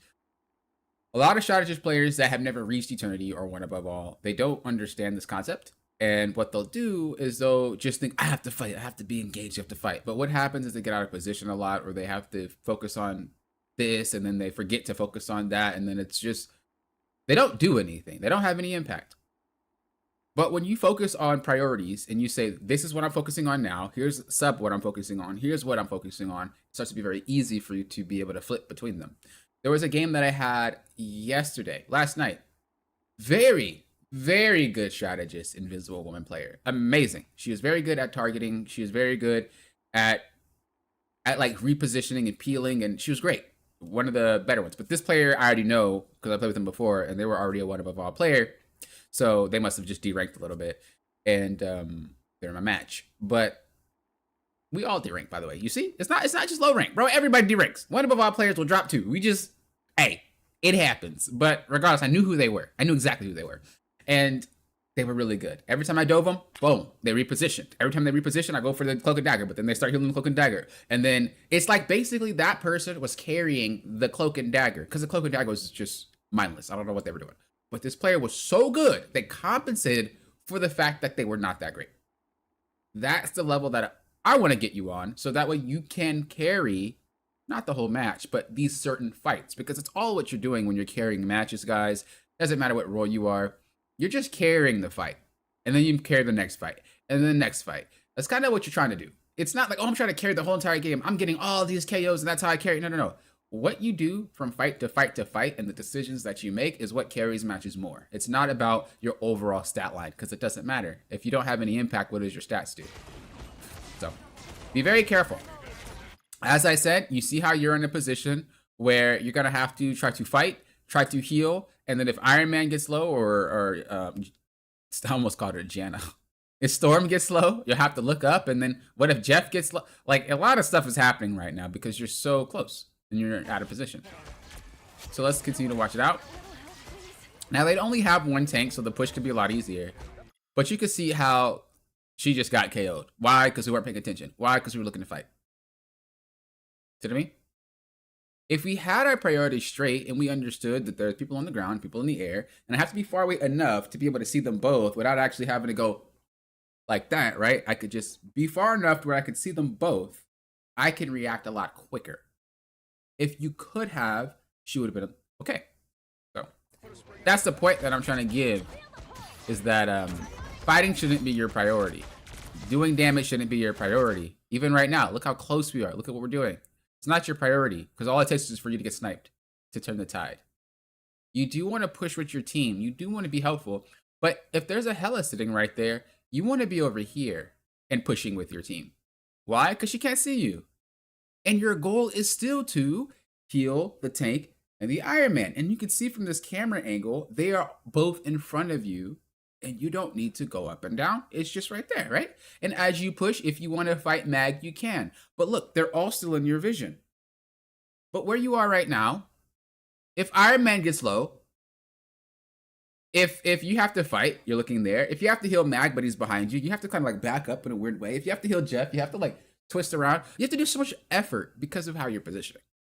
When you're an Eternity or one above all player, they don't do that. They position in a way where they are ready for whatever takes place, so that way they don't have to work as hard. I think you're tough, Logan. I can see straight through. You see what I mean? You see, that's exactly what I mean right there. Look. You see how your camera just did a whole bunch of extra work to heal that Iron Man here? Look. Piece of cake. Witness true power. Look at that. That's a lot of... Right? That's a lot. Where if you could have just been far enough... Here, if we go back just a little bit, if we were positioning well in the first place, right? As you fight, as they push up like you're doing right now, they're there. All you do when he gets low, look where your camera would have been. Your crosshair would have been here. And as you push, look how you don't have to turn your camera at all for this. It's in your view. This is why positioning is important, and this is something a lot of players do not understand. The less you have to move your camera, the more you can think about what to do next should anything happen. And most of the time, if you don't have to move your camera that much, it's because your positioning is godlike. I've got you covered. So, and it might seem like, well, popping, that's nothing. It's just a little flick. That's enough to get you KO'd by a sniper. I guarantee you. I guarantee you.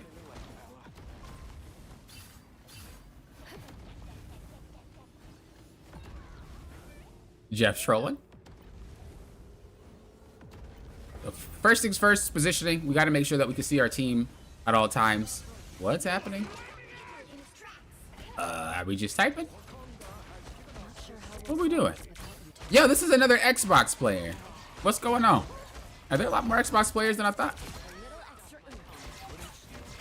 Clearly, you needed some help. Wakanda. You know, I was playing Invisible Woman the other day. Because I don't play her a lot. You guys know I don't really like her. It's not that I don't know how to play her. She ain't my type. I can play all the strats, so not actually that difficult, but... Well, I don't think any character in this game is technically that difficult. Except like Spider-Man. But... I forget how OP this character is. Like, I forget how strong Invisible Woman actually is compared to other characters in the strategist roster. She heals so much, and I'm just like, this is crazy. It's actually insane.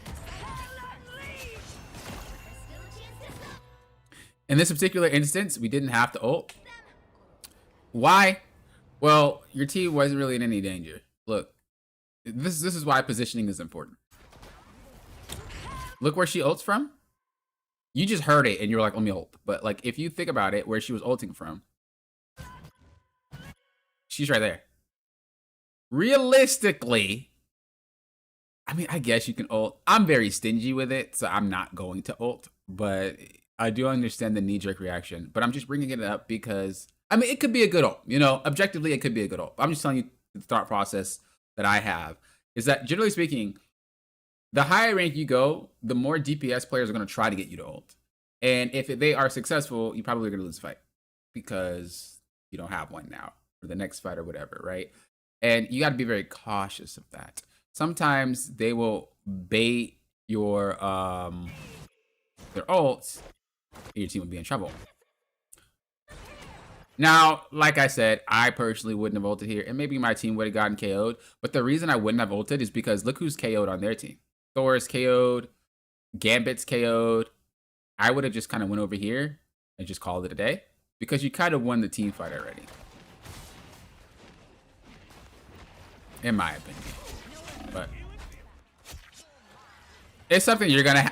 I'm not gonna tell you that you're wrong, because that type of skill is something you're gonna have to evolve over time. It is not something where I could be like, well, don't ult here, don't ult here, don't. But what I'm telling you is, you think about, do you really need to use your ult, or can it be saved for the next fight? That is what makes or breaks a lot of strategist players.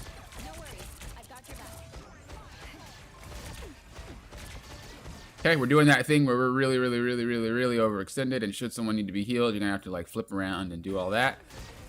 It's okay to push, but just make sure you keep your team in front of you while you push. Her range got increased, so there's a lot more that you can do without having to get so close. Like, look how much work you had to do to help your team. You had to back all the way up, and then you had to start looking around. When if you were already positioned well, that really wouldn't have been an issue. You're a very frontline fighter. I know there's a lot of Invisible Woman players do this. Like, look at your range. Just look at how far you actually can throw versus how close you are as a character. I'm trying to see when your shots come out. Like, yeah, look at that. That's you. Where are you at right now? So I thought that was you. Yeah, that is you. That's super far.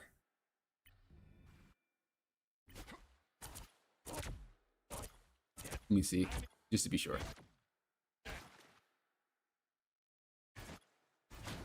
Okay, well, it's kind of hard because the camera's all over the place. I'm trying to just see like a straight shot. Okay, there we go. Look how far you throw. You actually hit her from where you were. So why do you feel like you have to be basically up here in melee range to hit people? Your range is really far.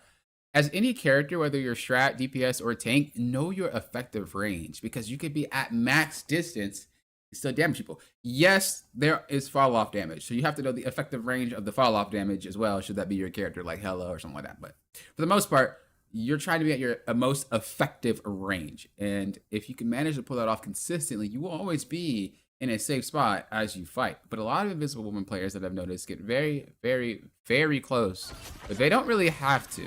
And it could be because old Invisible Woman had shorter range, but this was still something that Invisible Woman players suffered with before as well, is they would get really close. I like that. I like that you just ran away from the ult instead of trying to stay in there and play. Well deserved. You played that really well.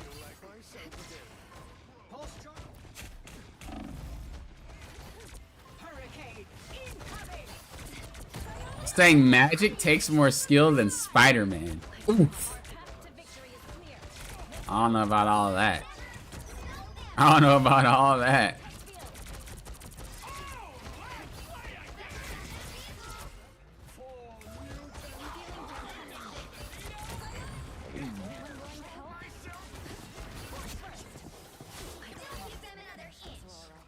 Yeah, so far it's just positioning and just being very over aggressive. The thing is, you're actually pretty good at, should you be in danger, you know how to get away from danger. But like, you're intentionally putting yourself in danger for no reason. Like, you're crazy, is basically what I'm trying to say. Like, just because you know how to get away doesn't mean you should always put yourself in danger. Because what you're doing is basically coin flipping. It's like, well, are you guys good enough to catch me? Should I run away? Or no? And maybe as an invisible one trick, I'm not one of them. And I'm not saying you're a one trick, but you know, if you play her a lot, maybe that is your high. Maybe invisible players like being close because they like getting away. Maybe that's their high. I don't know, but you don't want to coin flip that. If you could just position better, you could position better. And then that way you don't ever put yourself in danger. A lot of the gameplay here isn't really anything other than just positioning. You see, even right here, a lot of what you could do is you can do it from here. You're just catching a lot of collateral damage when you could do the same thing you're doing here.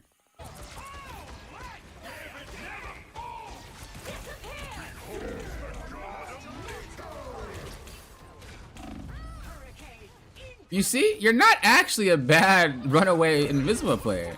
Like, you know how to run away. You're really good at running away. But why do you need to run away? Just don't be in a spot where you always have to run away.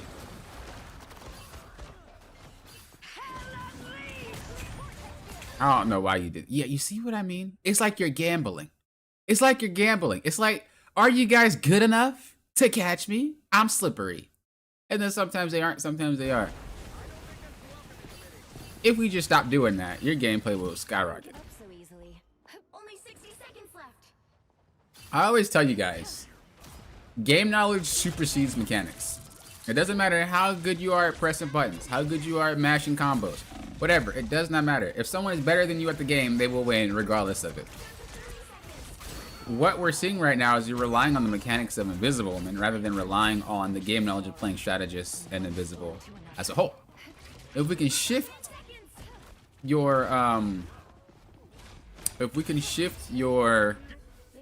your skill into the game knowledge category, you would be popping off a lot more. Because I don't think you're bad at all. But I think a lot of what you're doing is struggling. Is making yourself struggle more than it has to. And a lot of the positions that we could be taking are very aggressive for no reason. Like, even right there. Like, why do you choose to be like this? All it takes is for a Haka to pop you, and then you're done. You gotta think about these things.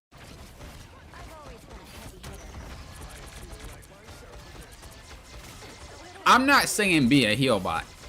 I'm not saying, well, Papa, you just want me to sit in the corner and heal? No. But what I'm saying is there's a time and place for everything, and you really have to know when you can and can't be aggressive. Don't just always be aggressive and think that you can get out of it for free. But don't always be passive thinking you'll be able to win your matches. You do have to time and place for everything.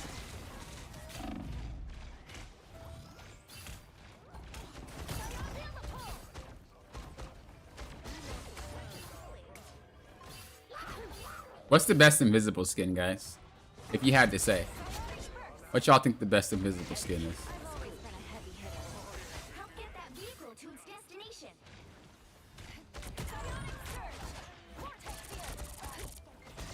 Anyone willing to help?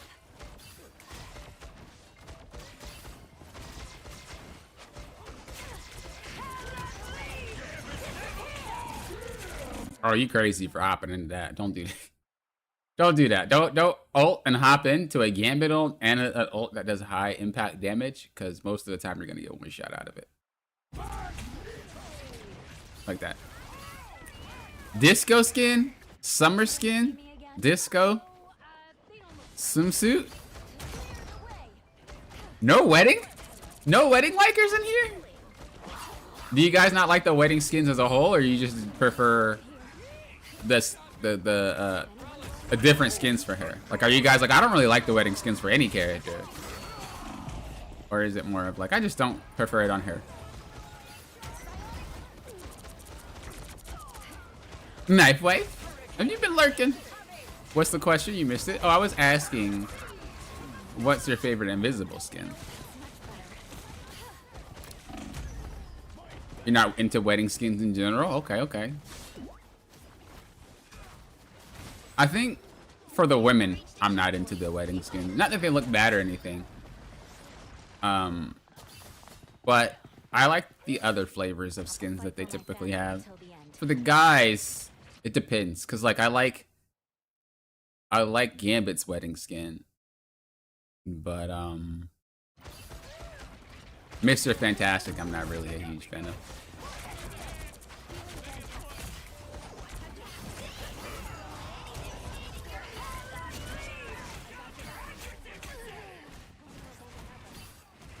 It's just kind of the same thing over and over. You're not necessarily a bad player at all. What you're doing is you're just putting yourself in a lot of intense situations, and you're gambling if you can get out.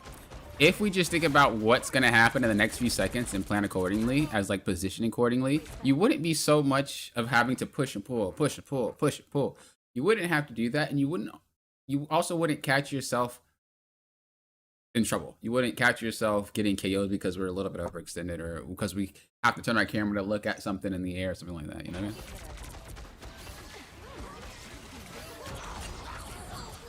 Like, you have to just, you're trying to react to everything at once.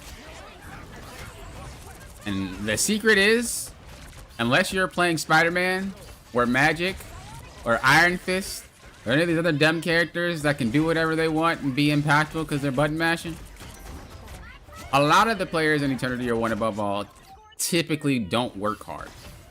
Okay? If you've ever watched an Eternity or Wonder Ball player, and not low Eternity, like I just got there, I'm talking about like 100 points deep, you'll notice that a lot of them don't really do a lot of button pressing. It's very weird because you would think that the higher you go, the more they would do.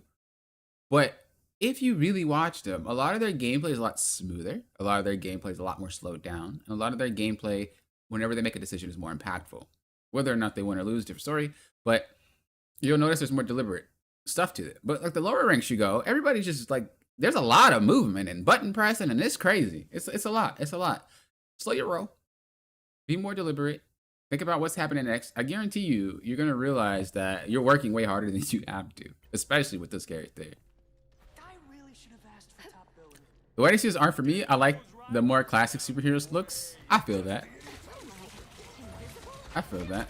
You've been lurking. Her disco is my favorite, though I'm not the type who's into weddings, to be honest. Wedding one's too girly for me, to be honest. Love Gambit's wedding suit, though. Yeah, see? The wedding was cool, but these short sleeve situations... Oh, stilettos. Situations? What? Mess up the the fanciness of the dress. I don't give up so easily. I mean,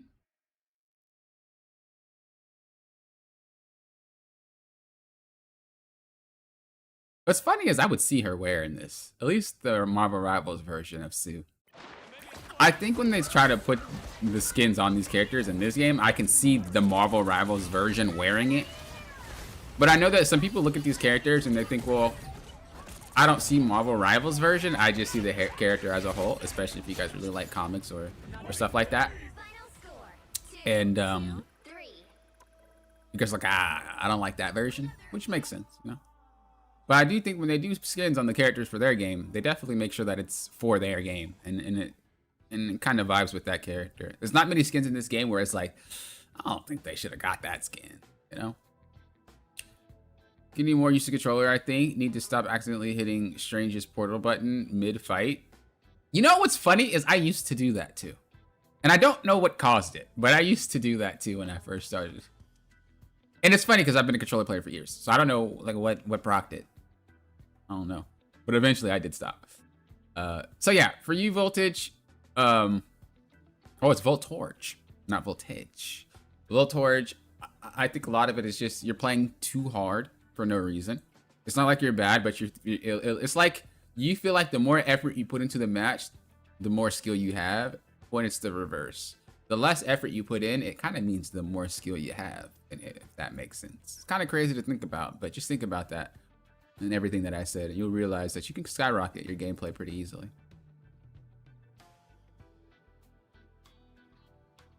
All right, Raisa. I don't know if you're still here, but I know that you put your DPS game here.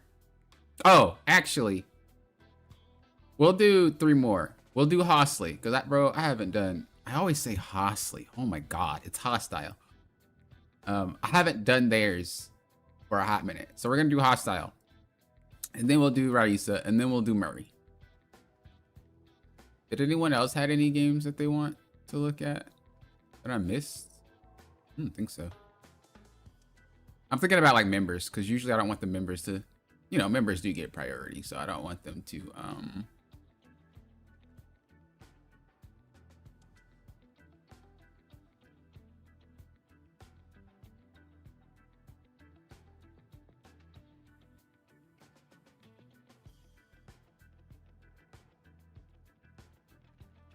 to sit and miss.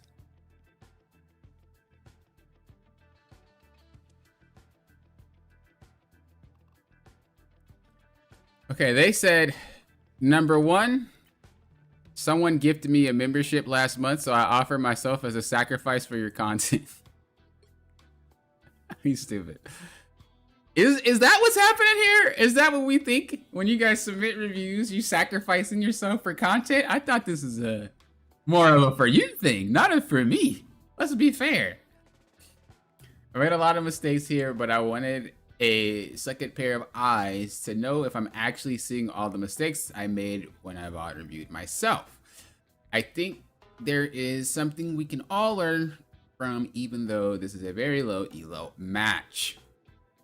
Yeah, I don't really care what rank you are. Generally speaking, it doesn't really matter to me. I'll still say the concepts. It doesn't matter the rank.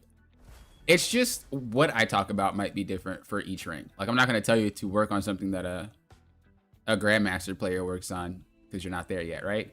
But I will still speak about the concept at a higher level, regardless of what rank you may be. You love wedding skins, Carrie? Really? Just for this game or just in general? Like even League's wedding skins? 'Cause I think they have a few.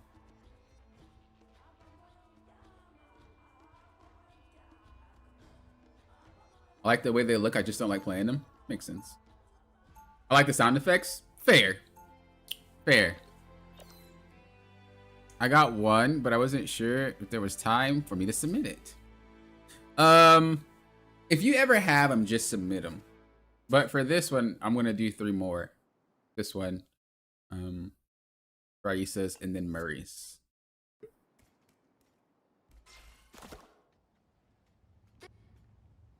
30 seconds before you attack. Get ready. About to start the rank grind? Oh, good luck, Carrie. Good luck. I will say the game is much harder now than it was before. I mean, you know this though. You play League. Every season, climb gets harder and harder and harder. Not because only players get better, but you know, more characters, more BS. In 5, You know, all that good stuff. 2, 1. You have to stop them from securing the mission. So each mine does 100 damage. You only need 3 to one bang somebody. You don't need to put them all there. Also, this is very obvious and they'll shoot it. Not only because the skin, but because the spot is just very obvious. Should anyone get one shot by that, I'll be very surprised. Area. Is this the pay to win, pay to lose skin like Garut?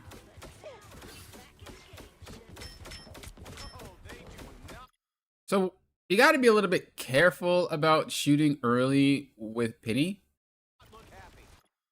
This skin isn't so nice, by the way. Like, I'm jealous of Penny players for that one. She's more of a character that wants to get set up. You don't want to put yourself in a position where if you get pushed back, you're in trouble.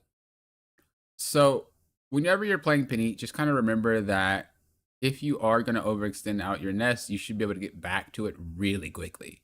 Because if you're going to try to walk from here to here and expect to be able to survive that, you'll be disappointed. You also have to keep in mind that you don't really get a lot of ult charge from your shots because your shots are kind of hard to hit from that far away, whereas you're giving their entire team ult charge. You could say, well, my strats are getting ult charge by healing me, which is fair. But it's just something to think about should you not be getting healed or anything like that. You see how hard your shots are to hit? It's just the way that her projectiles work. So now they're coming from the left, it looks like. And this is what I was telling you, right? You got to be able to get back to where your nest is as soon as possible. But look how far you have to walk. You looked back, but you didn't bother handling it. So I'm guessing you're on comms.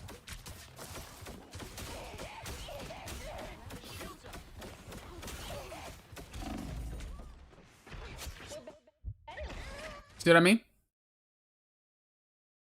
And sometimes you guys might be like, well, Poppin, how can you already know like what's going to happen if you haven't already seen the replay? Doesn't matter what rank. Usually you just say something and then it happens. A, I have way too many hours on this game and more than half of those would be getting my butt kicked. B, everything kind of unfolds the same way every game. There isn't really a difference. Even if it's characters, like even if there's different characters being picked, it doesn't really matter. It all unfolds the same way. So if there's a Doctor Strange or Magneto holding right there and they get pushed up and they need to get from there to there as soon as possible and they don't move until they're in their face, you're gonna get run over. It's just all about spacing. And so if you don't space well enough, and it doesn't even matter what role you are, if you don't space well enough, you're gonna get overwhelmed and you're gonna get KO'd. Period. This is why it's pretty easy for me to tell what's gonna happen next, because it's not necessarily what characters are playing or what characters you're playing. It's what scenario is happening at that moment and how is it being reacted to. This skin's so clean, man. Can I go inside and see if she's there? Yo, that'd be so crazy if she is. I don't think it works like that, though. Hold up. She's KO'd, so I don't know if that actually matters. That'd be really weird. I actually don't think it works like that, but if it did... Okay, it doesn't work like that. Bro, if it did, though...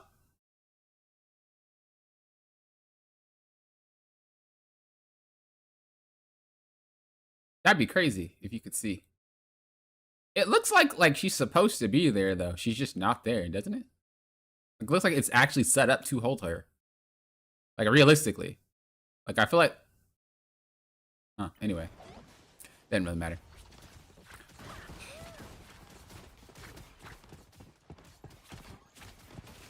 Thought he was playing DPS, must have misheard. Oh! I was gonna do a DPS one, but... I realized this was a tank one, so I could do a tank one. Can't remember the link ones, to be honest. I haven't played that in 3 years. I played 3 people and 3 people only. Maybe the 4th, if I'm feeling frisky.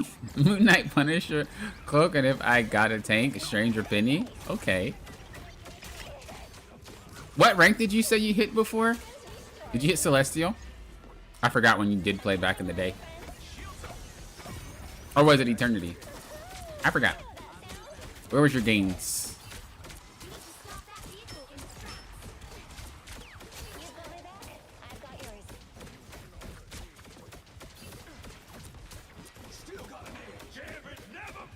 So just a lot of this is just you not setting up.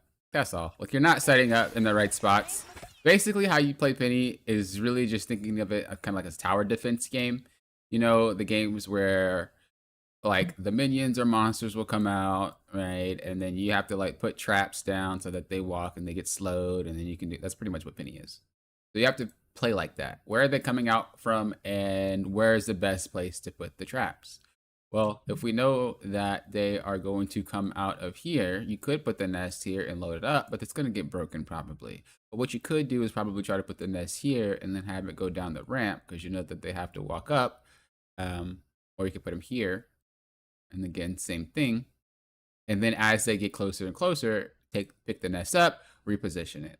A lot of Penny players, if they're typically lower ranks, sleep on the fact that that nest has no cooldown. Pick it up before it takes damage, put it back down somewhere else, reset up, and keep doing that over and over. It looks like you let it expire before you pick it up.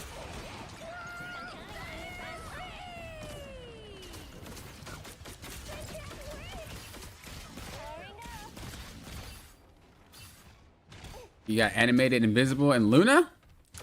I don't think I'm going to be able to get an animated second character. I only play Cap. I don't got time for any other characters. I take my beatings. I can do this all day.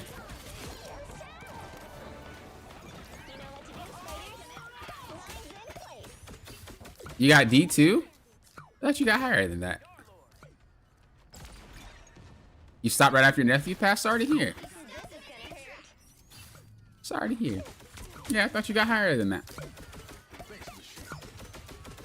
Oh, maybe it was Rengar.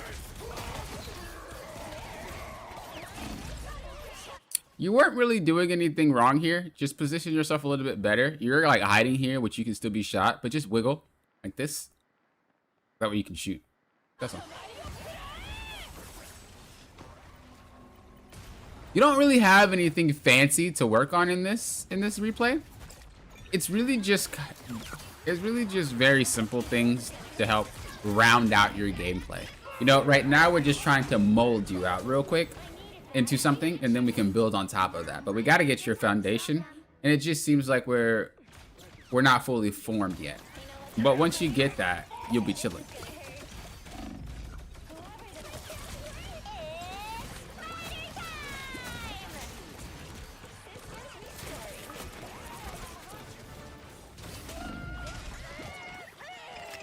I feel like when people are in silver, bronze, or even gold, a lot of you guys are just there because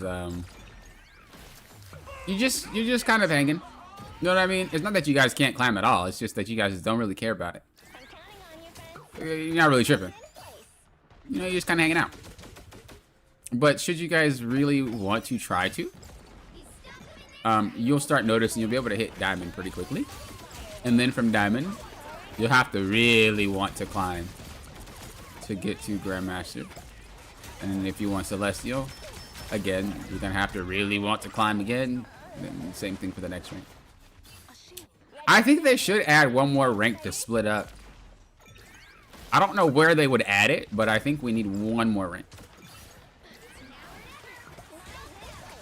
Maybe between Diamond and GM. Or maybe between GM and Celestial. But I think it has to be between some of the... I think it has to be between those two. Like, it has to be in front or behind GM, I think. That's what I think. But yeah, as I said before, it's not really much craziness to your gameplay. It's really just kind of like spacing and timing. And once you get that down, everything will fall into place.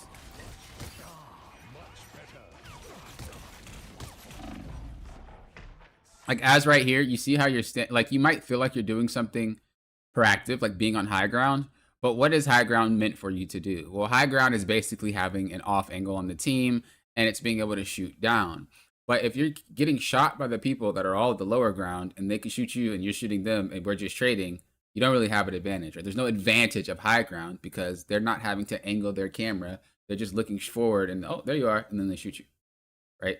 So like these type of concepts that you're trying to pull off doesn't really make much sense when they're executed because it doesn't accomplish anything. If you go for a flank, but the entire team hears you and looks at you, is that really a flank?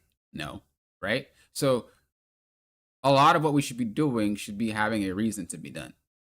And as I said, a lot of your gameplay, it doesn't really have a reasoning behind it. We just do.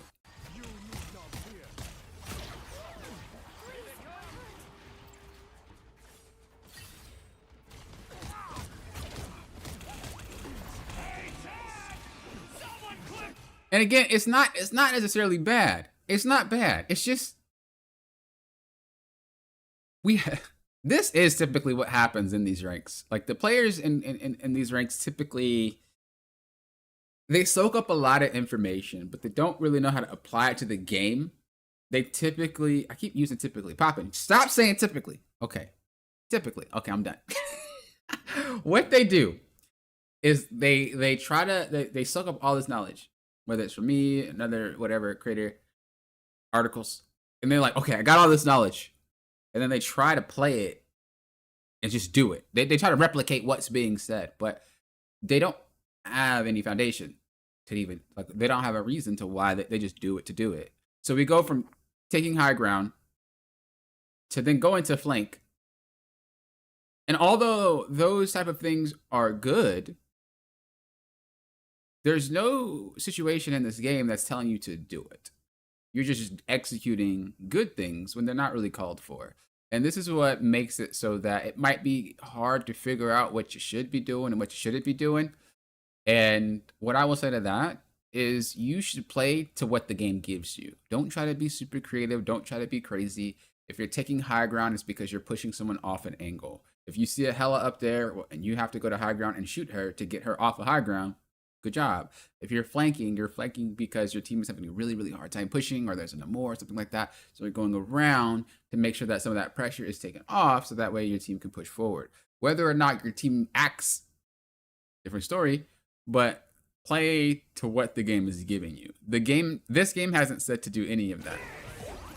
We just did it to do it. And if it works out, it works out, and if it doesn't, it doesn't.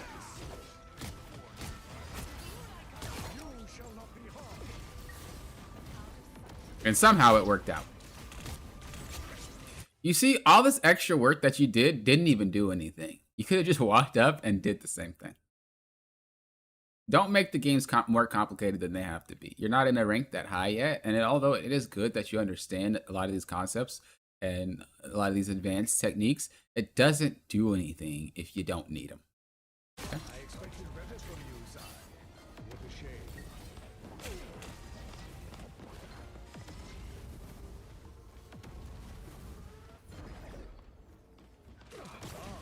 You guess one between Diamond and GM. But that'd be a good place to place it. What's this purchase team? I swear they're playing in solo. Yeah, in these ranks, in bronze, silver, and gold, I will say there's like 80 fights happening all at once all the time. There's never there's no structure. Like it's crazy. Want a little DPS art? Yeah, I read your thing.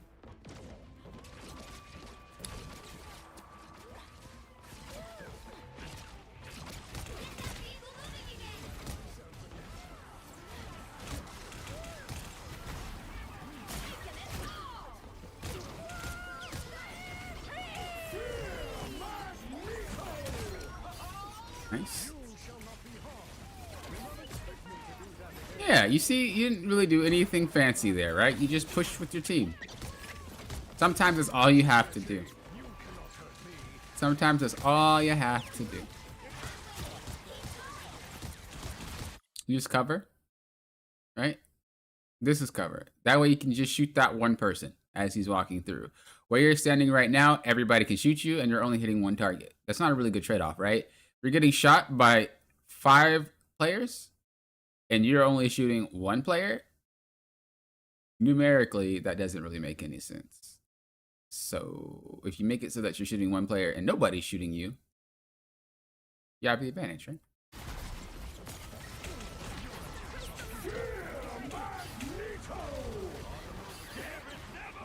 Yeah, I would just bail.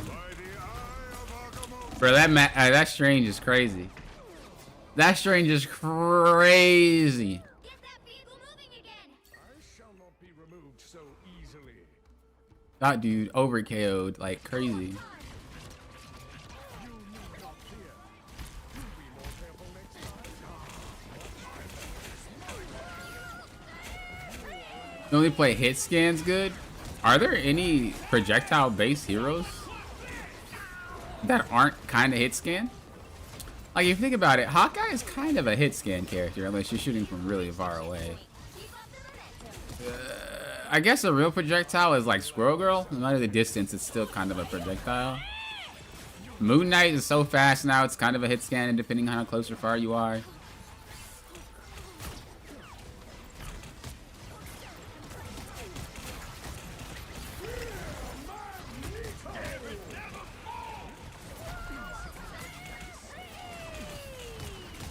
You're still doing that thing where you take a lot of damage and you don't have to.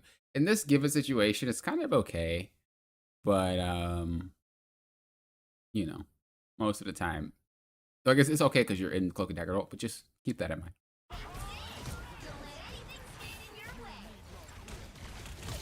Bucky, I still don't think that's a projectile-based character either. That's really, it's like a fast projectile, so it's kind of like a hit scan.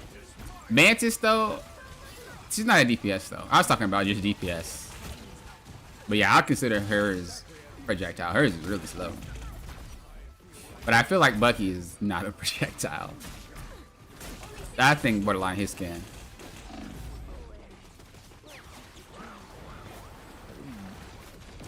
Mutants always rise again. Mutants always rise again.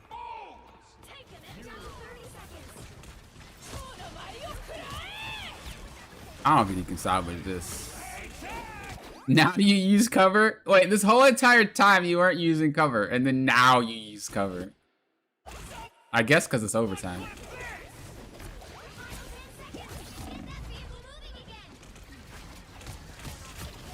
You know how to do it.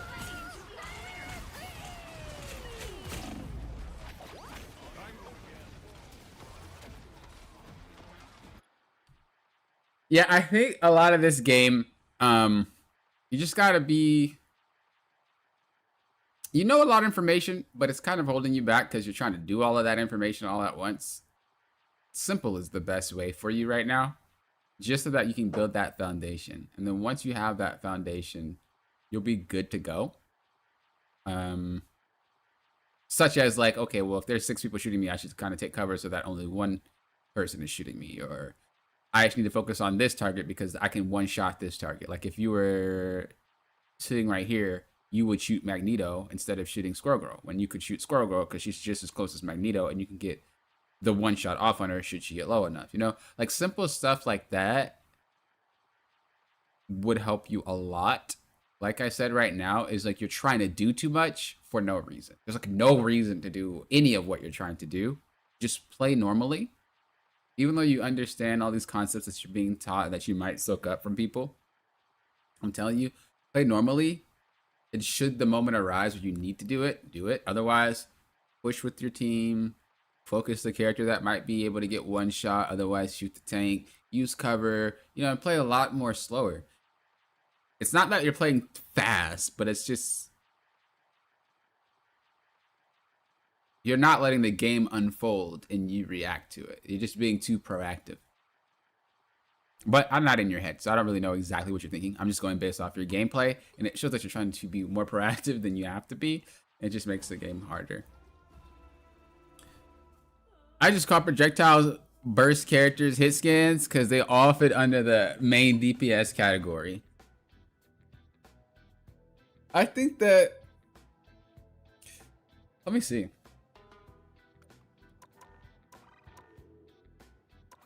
Which characters are actually just straight up hit scans for DPS versus projectile?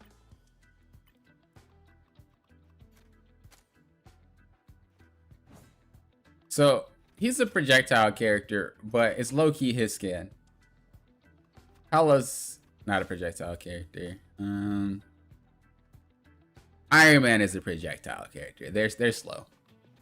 He's a projectile character, but it's low-key hit scan. Like, it's low-key hit scan. Hers is projectiles, for sure.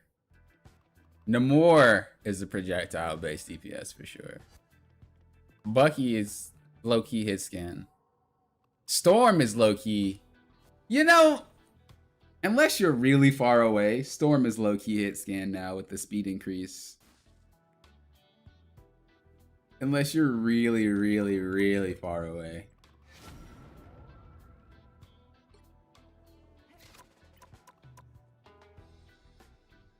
Foresight, hello.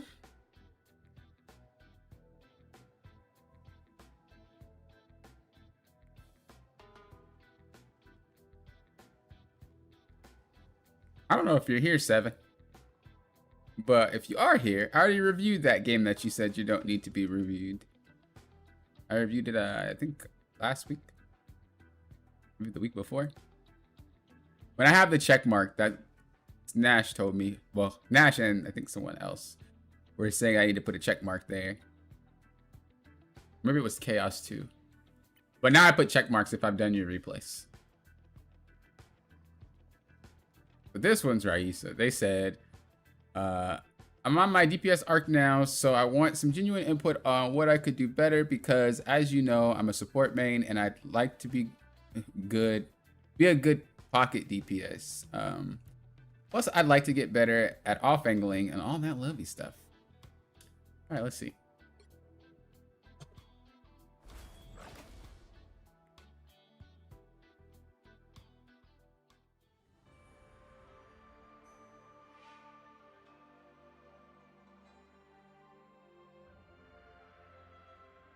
Let's see.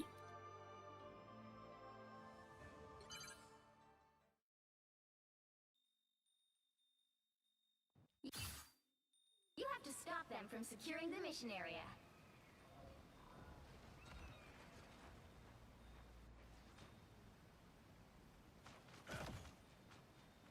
You didn't get a replay today. No. I did your replay last week, if I remember correctly. I'll be doing this replay and then one more, which will be Murray's, and then that'll be it for today. That was 6 replays.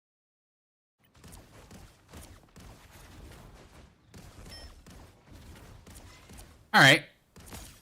So we're already doing our thing with Phoenix, which is fine. We're just kind of doing damage. We want to take a look at the team and see what we have. So we have pretty straightforward characters other than Magic. She's going to look to flank per usual. So what you want to do is try to take her off the flank before she comes in. You could technically fight her before, like as she approaches, but if you can get her beforehand, it makes her prevent the dive as a whole, and then you can look to fight. So we're going to try to clear off the angles where she is. You did a pretty good job, which is why she got low and now she's dropping.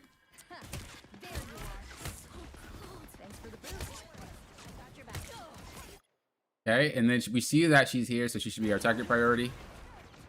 We don't want to do this because there was already a fight taking place down here. You should have just kept going.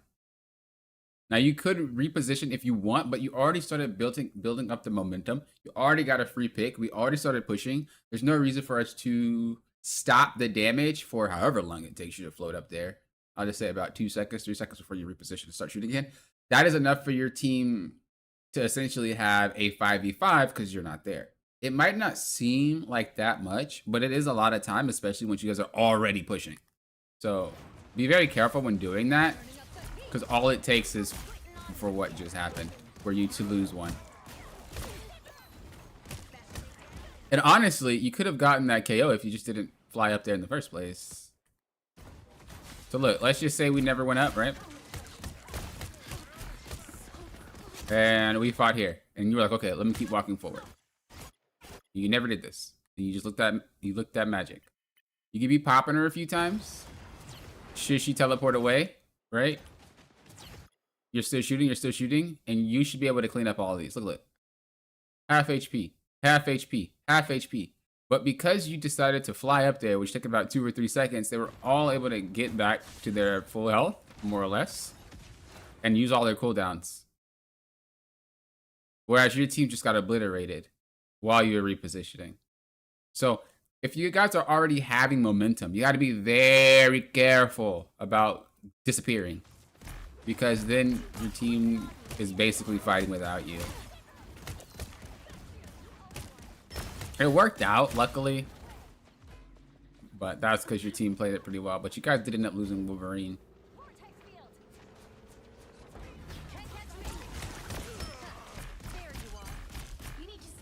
Like that angling? Like the thread in the needle wall positioning you had there? Nice. All right, so now we want to get into a situation where we have a better position to be able to fight the next fight. You have a lot of options with this map. This map is there's a lot of spots in this map. Remember, what characters do they have? Well, they don't really have much. The only non-straightforward character is Magic. So we're looking to think about where is she going to approach from, and if we can pop her off that angle, cool. Otherwise, you don't really have much to do this game other than just spam. So you know that she's over there to your left because you were just shooting her. So we would clear her off of this angle so she can't play the game, basically. But Cloak and Dagger ulted, so that's not going to happen. But that's what we're looking for this entire game, because we don't want Magic to come in and you have to deal with it. If you can pop her off before she comes in for the fight, then we do that. Otherwise, again, just spam, kind of like what you're doing now. Again, we have momentum. We decide to disappear. This is very scary because your team is having a 5v5 now instead of a 6v5. If you think that you can get up here and walk to this new position before anybody gets KO'd, it's fine. But you want to start repositioning in the setup phase. So as I was already explaining before, and you guys again might be tired of seeing it and hearing it, is that the setup phase is first, right? You set up, then you have the pre-fight, which is all the poke. Then you have the full fight, which is we just should have start scrapping. You have the cleanup fight where we just KO the rest of the team. What you keep doing within this replay is we go from the setup phase to the pre-fight phase, and then as your team starts pushing, you like revert back to the setup phase, and then you try to go back to the full fight phase. That's how you're playing it. So you set up kind of, well, not really, you're kind of just there. And then the pre-fight happens, you start poking, you start doing some damage, you might get a pick, and you just go right back to setup, trying to get another angle or something like that, and then you go to the full fight. But the problem is, the full fight is where everybody's throwing all the cooldowns, and we were looking for KOs. Well, if you're not there and that happens, your team gets picked off. What happens if your team gets rolled over and then you're there, but your team's KO'd? What was the point? You know what I mean? So you have to be very cautious when you do that. You don't want to end up in a situation where, and this goes for all roles, not even just DPS. It goes for every single role. If you're playing Cap, Hulk, Thor, whatever, or you're playing Rocket or Jeff, or like, when you reposition, you can't really shoot. You have to focus on positioning. Well, if you're trying to reposition as Rocket or Jeff, unless you're getting chased, different story. But if you're just doing it to get a better angle as the fight taking place, you need to aim to heal. Invisible one's the same, right? So if you're like looking around trying to reposition and they're fighting and not getting heals from their strat, it's like you don't exist.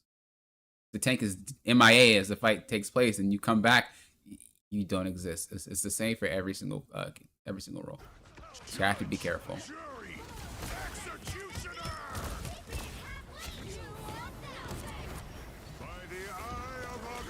Again, not saying it's bad. You just have to make sure that you time it right. That's all.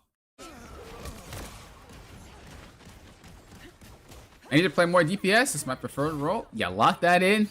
Don't care what anybody says. I thought more or less controlling the high ground because I can see their back line. Time and place for everything. There's still a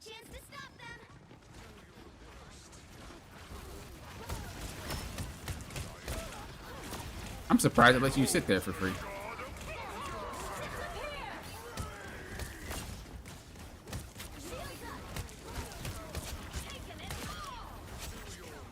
They hit a checkpoint. Yeah, so you see, like, most of the gameplay is pretty standardized. There's not really much extra you have to do. The only job you have based off the enemy team comp is to get magic off of the angles that she's most likely going to attack from. A lot of DPS players don't know how to do this, which makes me annoyed because then I have to do it, which I don't really want to do it. But if you see her and you know she's about to attack, hit her. She's either going to go in with half HP or she's going to try to get healed. You can continue to play the game. And so that will be your job, is to clear her off of these angles. And you could do that the same when it's dealing with like a Hela. Clear her off, Hawkeye, clear him off, you know. DPS, for some reason, just don't think that their job is to fight the other DPS. A lot of them think that my job is to shoot strategists. And so you have the enemy DPS running wild. But if you are a DPS player and you identify if there's any jobs, you know, if you're going against a Hela and a Punisher, well, maybe you don't need to really worry about clearing angles as much if they're not taking any, like if they're just huddled up in a poke comp and they're just shooting. Well, this is where you go to off angle so that some of that pressure on your team is getting redirected to you. So in this game in particular, there wasn't much you had to do other than deal with magic, but you do have to keep in mind that when you play DPS, you have certain things that you want to do to give your team a better chance of winning. Although the tanks can do it and the strats can do it, which is what we generally have to do. I mean, you play strat, so you know sometimes you have to do the DPS's job because DPS doesn't know what they're doing. And if you play tank, y'all know too that you have to kind of do what they're supposed to do because they're not doing it. But if you're a DPS player yourself, you can get a lot accomplished for your team if you think about the game in that way. Use the time to stop them. Eyes on some bogeys. Better stop that vehicle. Don't you I like this. I like this. I like this. Okay, look. This is very good because you were literally just explaining this. I wanted to control high ground. I wanted to XYZ, right? And you're not wrong. But what's the difference between you doing it here versus you doing it the other two times? The one on point and the one as they were going under the underpass or the overpass. What is the difference? We talked about it. The difference is what? The stage. Right now, your team is in the setup phase, which means that it is okay if you disappear because everybody's setting up. Look at what your team is doing. Are they fighting? No, we're just moving and getting set up.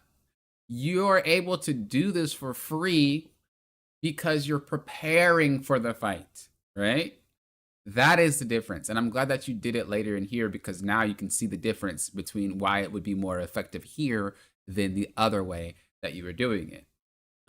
Time and place for everything. I mean, sometimes you do need to reposition during the fight, which is fine, but I just was hammering the point home as when you do it, it should typically be done during the setup phase. If you have to do it during the fight phase, just make sure that you're not MIA for the entire fight. This was really good.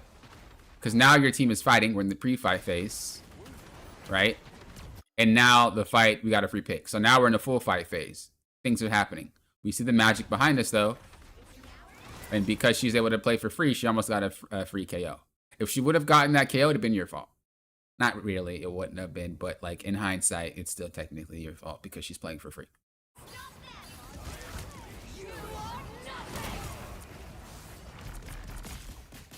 And I will say, GM Magic players really aren't that scary. But when you start to hit Celestial Eternity, you know that some of these Magic players are very deadly. And all you need to do is give them a second and they will terrorize your team. So I don't mind that you did this, but in this particular play, it kind of seemed like you were being more aggressive rather than understanding the Magic's goal.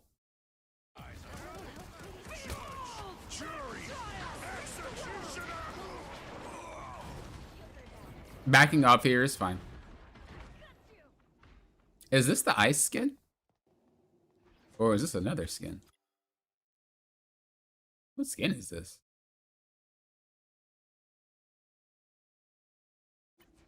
You stopped them in their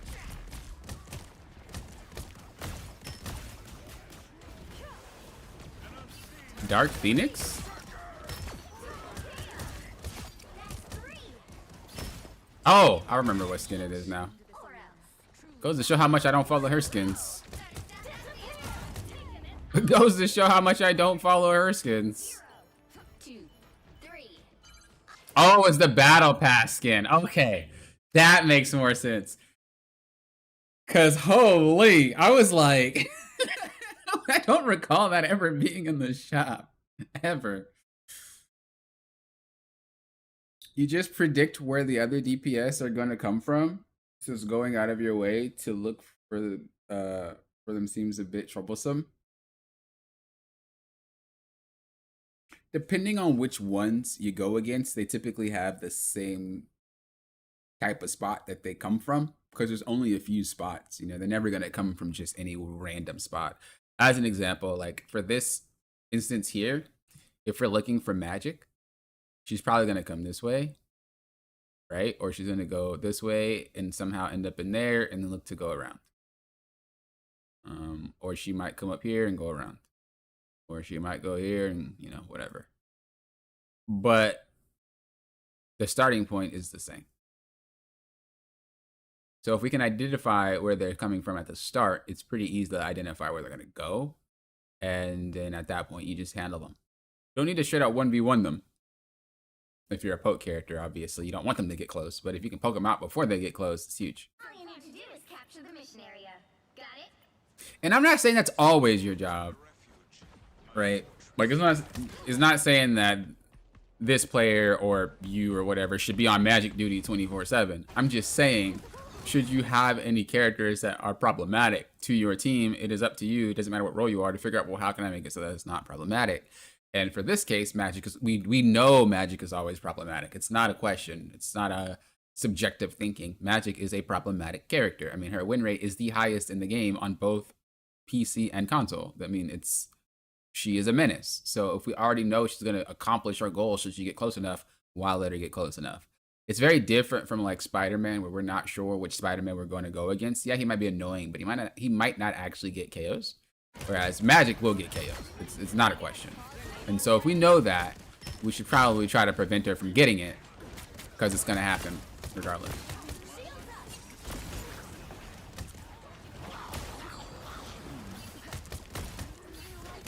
Yeah, very good. Because look, if we look at it from Magic's point of view, when she's low, she can't play. Right? She has to get healed up first. So you essentially took her out of game for at least a second or two. And it might not seem like nothing, because like, well, she goes, gets healed, and she's back. Well, a second or two is a lot in a team fight. So that's why I'm saying, like, if you're playing a poke character and you see some of these characters that are divers getting ready to come in, just get them out.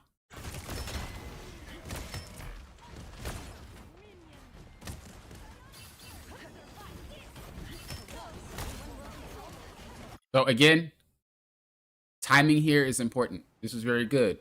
Why? Because nothing was taking place when you did this readjustment.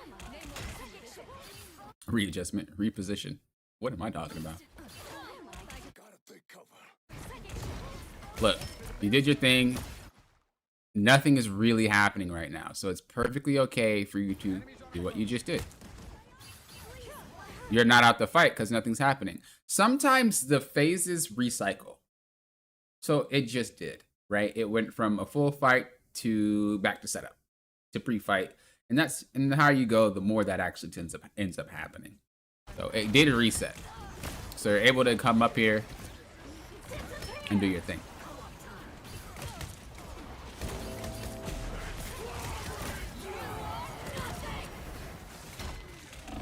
Unfortunately, your team gets wiped. Not really much to say about it. Wipes happen. That's just how the game works. That guy's crazy.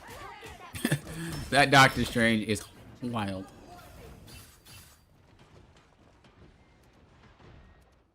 Are you back on console or are you on PC?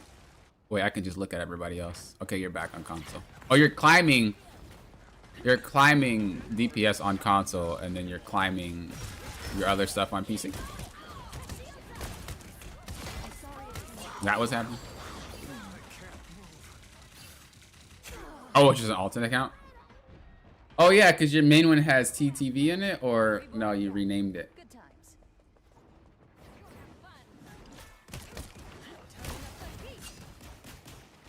Almost there. Don't turn back now. Squids reek of desperation. Disappear. Psychic shift. Oh, it's an entire different name.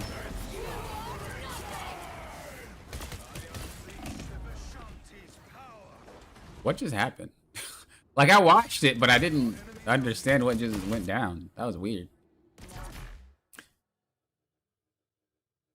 You got knocked out today because you play like idiots? I wouldn't say idiots. You know, you can't always win, right?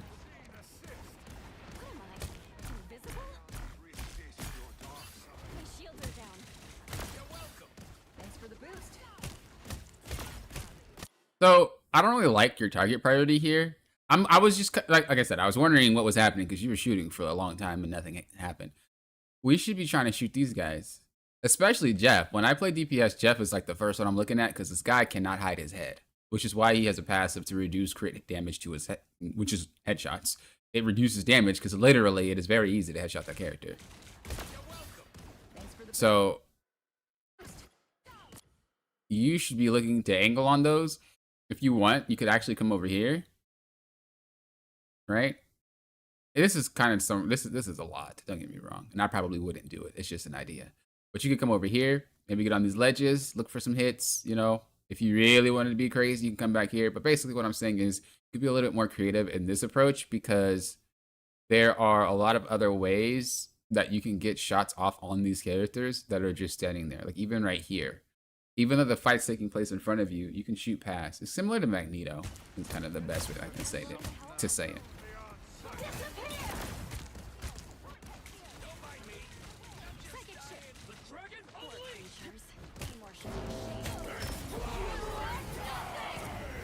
Okay, then you're just trying to peel here. Okay, I was wondering like what even took place here.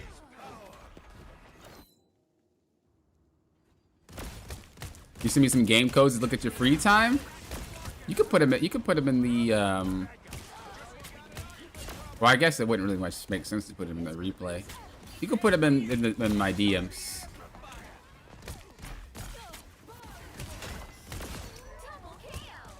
I'll watch it when I'm like doing some work or when I'm making some coffee or something like that.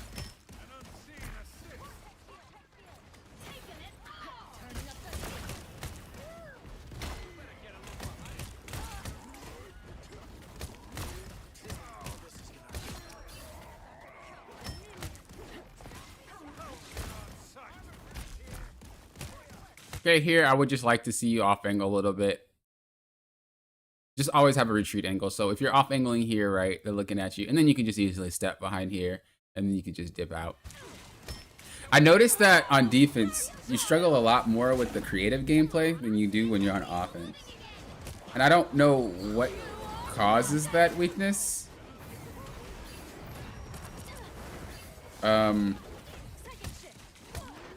Maybe you're overwhelmed. I don't know if you're on comms in this, but it definitely you could definitely see a shift with how you play. You're a lot more compact with your gameplay style. I mean, I guess you're kind of like that on offense too, but I feel like you do a little bit more on offense than you do defense. Like on defense, it looks like you just stay in one spot and then you just fight. But on offense, you kind of do a little bit more adjusting your gameplay for the situation.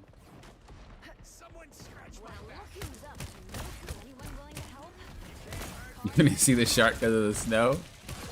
I've been there. But the Phoenix does.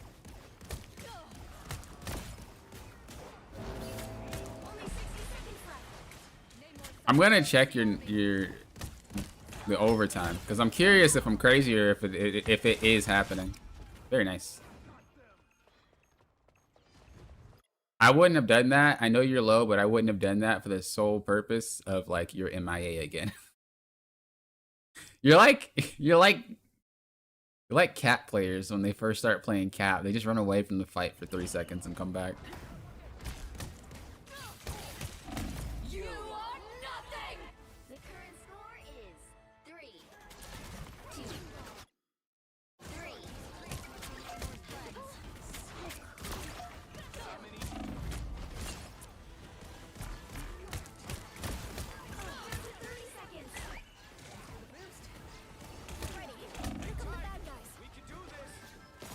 Ooh, I know that camera movement. Bro, where are my heels?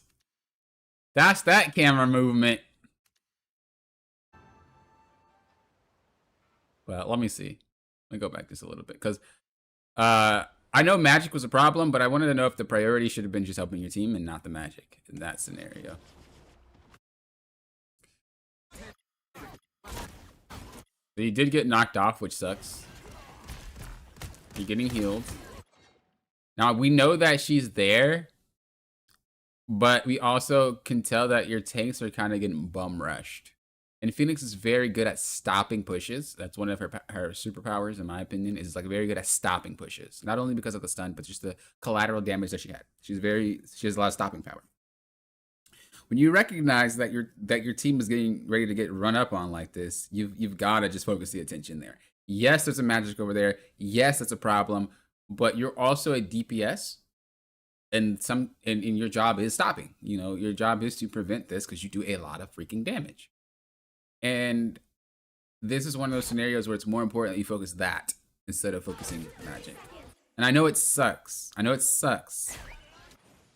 But you know, it is what it is. They're getting pushed in. So what we should do instead of what we did there is we should have went over here maybe. We could have went up here maybe and reassessed the situation and helped them out there. Mark magic should she start approaching your team. But we shouldn't be hovered in that little huddle right there. And splitting our attention like this. It's a weird thing to talk about, but once you do it, you'll know what I'm talking about. I'm not saying your whole entire team lost because of you, but it's just one of those things that makes it easy for your team to play the game.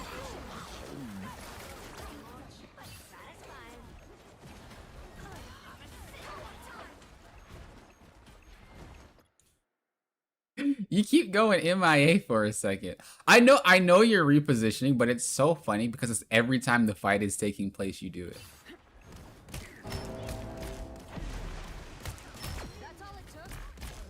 And it's not intentional, which is even the most hilarious part. It's like, it's not intentional, but you do it.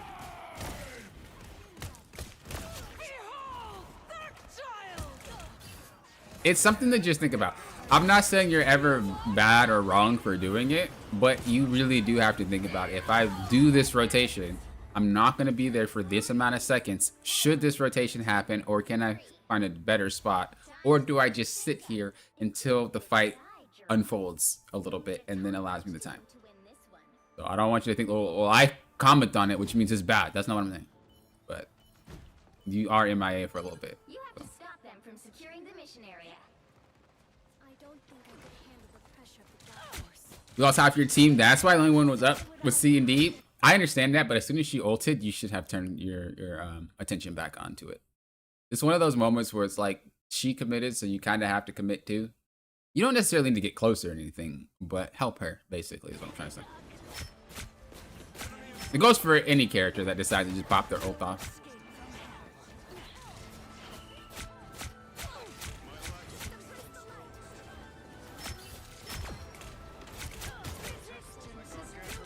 I would definitely angle, or I would off angle, so I come over here, deal with her, but then start shooting from this angle. You're good. Go left. Or you can go up. That's fine too, I guess. You really like being up. It's not a bad position at all. Just whatever you're comfortable with. I know some people have a hard time aiming down, so. But you would have accomplished the same scenario, whether it be up or there. It's just more effective up top. But again, some people just have a hard time aiming down. So if you can't shoot down like that, then off angling over here is fine too. Basically, we just want them to be able to focus on two things at once. You forget how much damage Hellish does? Yeah, this character's broken. Like, I've been playing her a little bit. when we need damage. I've been playing her and Blade, believe it or not. When they have 3 tanks, I just play Blade. Or when they have 3 strats, I play Blade. You need to stop that vehicle. Bro, when you have 3 tanks and you play Blade, that Blade never gets KO'd, man. It's actually hilarious. That character never gets KO'd. He is forever alive. Only 60 seconds left. See, even here, it might not seem like much of a difference, but when you are on offense, you off angle so much more than when you're on defense. And you can be like, well, Poppin, it's not that far from, it's not that far, but it is going to make them look in 2 different directions. I will want to see this done on defense as well. Final score. Okay. 2-5. I think overall, pretty solid. The 2 things that I work on is, of course, your defense needs to be a little bit more amplified. We're just playing a very simple version of defense, and it could just be this game, who knows? But you just did it back to back to back to back, so I feel like it's a habit. So we would want to get better at playing on defense and be a little bit more creative at playing on defense. The easiest way to do this is to think about where is the fight going to take place and then just prep yourself for being in that spot. It's similar to attack, but the thing about attack is you have a lot more of a map to play with than you do on defense technically after they start pushing. And then the other thing is just when you start repositioning and walking away, you really have to make sure you're timing it properly, because if you do it when you're not, your team is gonna get obliterated. So those are the 2 things that I would definitely focus on. Overall though, it wasn't bad at all. Oh, the other thing was, if you notice that your team is starting to get pushed in, you have to try to stop.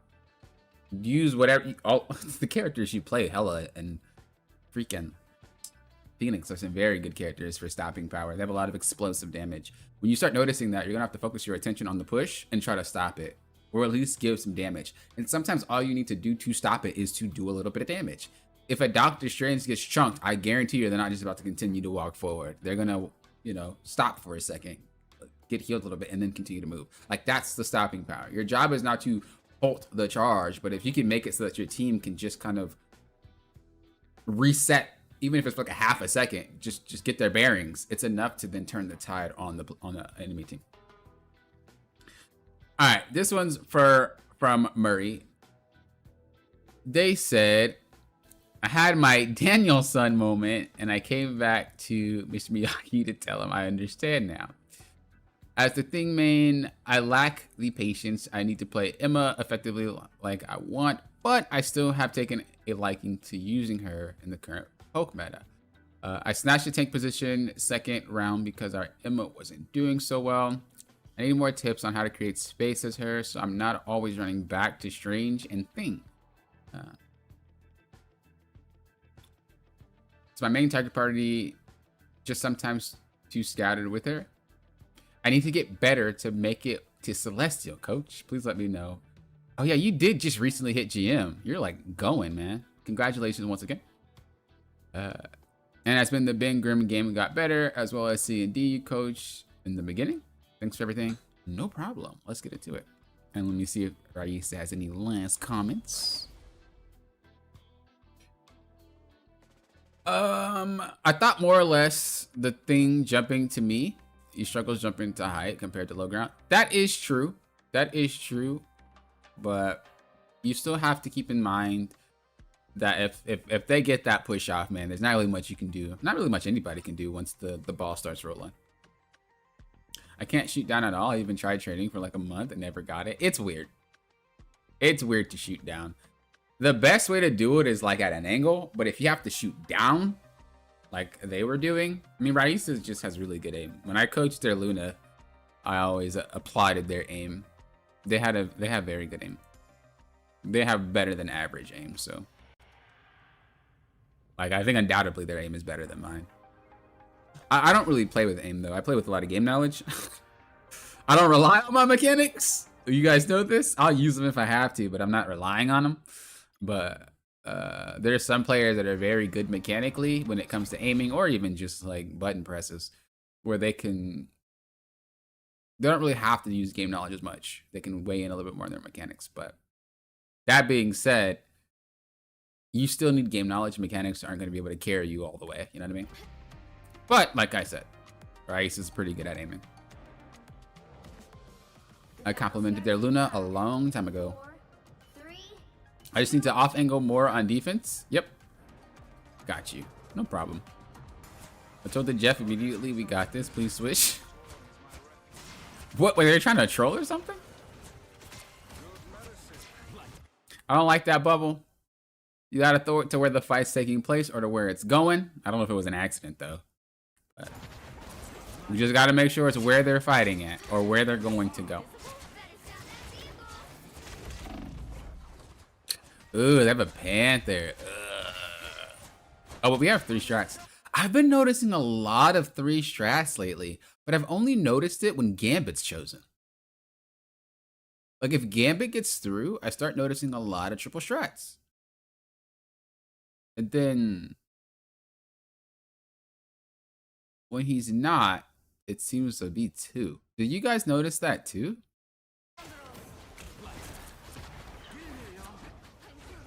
Like, do you guys notice there's a lot more triple strats when Gambit is actually in the match versus when he's not?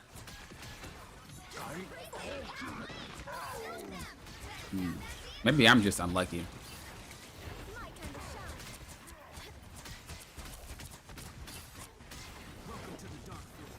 Yeah, a lot of 3 strats too, but still get Gambit in 2 strat comps. In a 3 strat comp, it makes me not want to play tank, bro. I'm not even gonna lie to y'all. Like, whenever I see triple strats, I don't even want to play tank. I'm like, man, this is gonna be a boring match. And I play cap, so it's way worse. If I was playing Strange, alright. But, bro, playing cap in the triple is like... What do you even do, bro? You just exist. Oh, that was a pretty solid fade, I think. Let me see.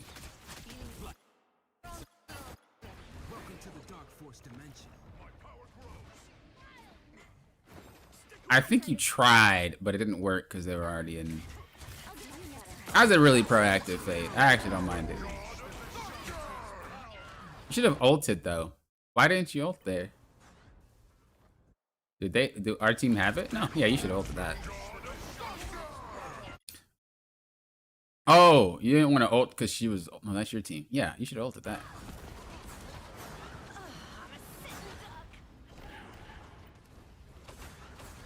I like that proactive fade though. Yeah, but it's kind of like a 3rd healer. Bro, that guy can sustain in 2-2-2.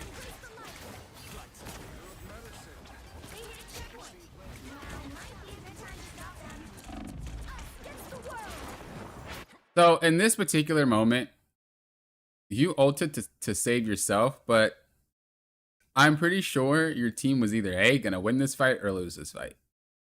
Without that ultimate. If they were going to lose the fight, you wasted it because you could have had it for next fight. If they were going to win this fight, again, you wasted it because you could have had it for next fight. Would I have ulted there? I'm not sure. But regardless, they're still going to be able to take space after this. I'm curious how this plays out.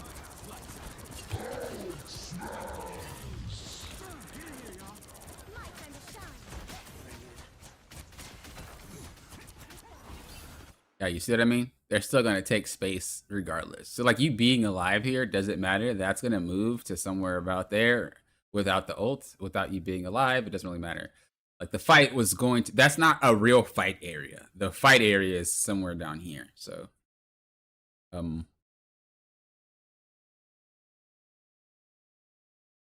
yeah. That was interesting. Like, they were gonna get the space for free anyway, whether or not you're alive is what I was trying to say. It doesn't do much there. That one's kind of hard though, but you really have to understand.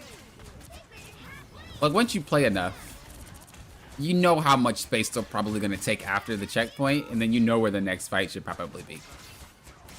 I would recommend a lot of strat players to not ult if you're gonna get KO'd. Just take the KO, unless you think you can turn the fight, but don't ult to save yourself. Because most of the time, it probably won't do much.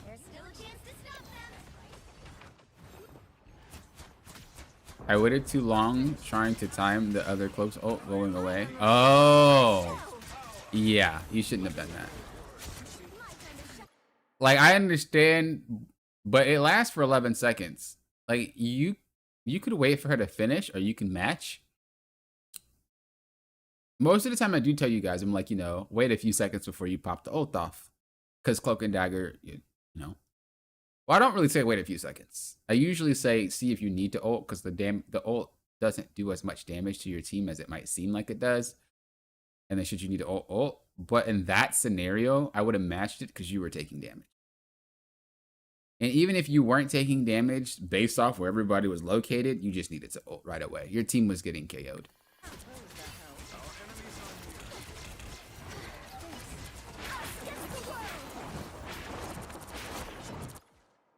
So with that one, you guys already had a few picks, I believe. Yeah, you got Thor already. And then we got Cloak and Dagger. So at this point, we already won. There's no reason to ult. Now, the next fight, if they have 2 ults, Luna ulted already, so it's okay. If that's what you were thinking about, then that's a perfectly fine ult. But if you weren't thinking about the Luna and you just ulted there to ult because, you know, it looks scary, you guys had the numbers advantage already.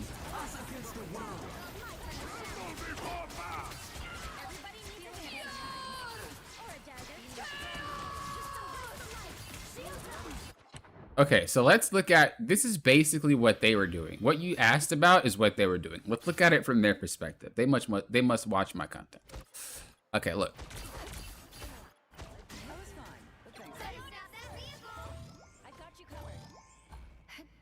So from their perspective, they actually did have ult to match this fight, but they didn't.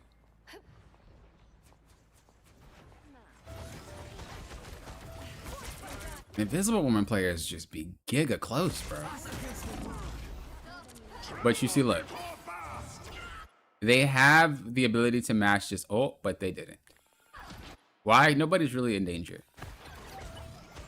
Right? Nobody's low. Nobody's getting taken damage. And they're chilling. And then they ult afterwards. That is a big difference than what you were trying to do, because your entire team was already getting KO'd. They were already really low, so you would have had to match that. Should their Cloak and Dagger have gotten a lot deeper into your team and everybody was taking damage and getting hurt, she would have had to ult, but that didn't happen, so she waited. Very good Cloak and Dagger, or not Cloak and Dagger play, but very good Invisible Woman play on their part.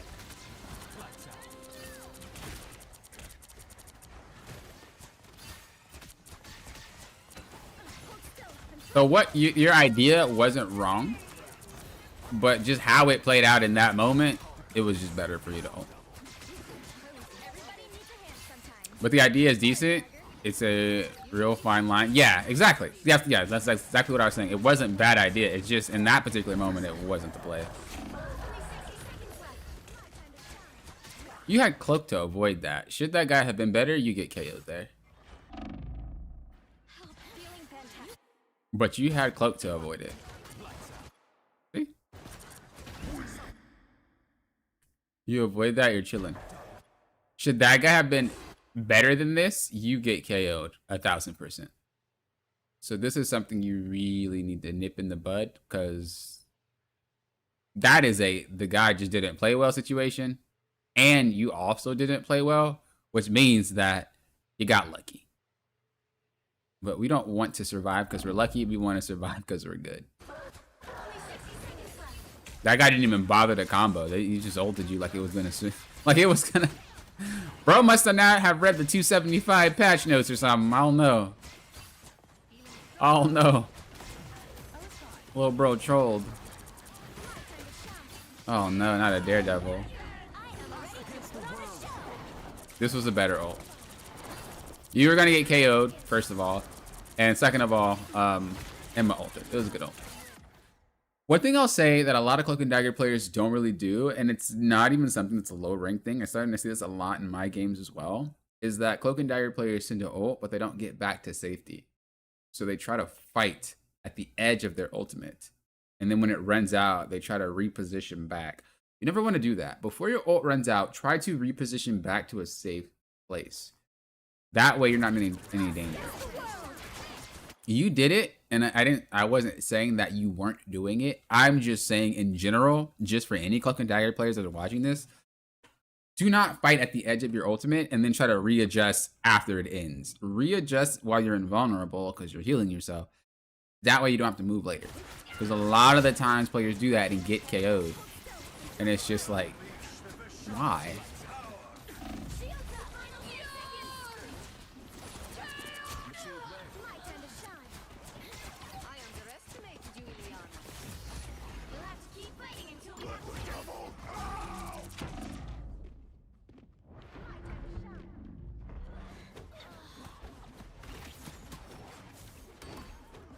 Daredevil is dumb, bro. I wonder if he's getting nerfed next season. Hostile, hello. Mop in the chat. I had to work this evening, but see, you reviewed me. Thank you, and I look forward to hearing your advice on the VOD. Yeah, no problem, no problem. We did review you. That portal, though. Better safe than sorry. Always better safe than sorry, for sure. But sometimes it is okay to sack a team fight. If you guys are gonna lose anyway, you might as well just sack it. It's scenario based. Only 60 seconds left.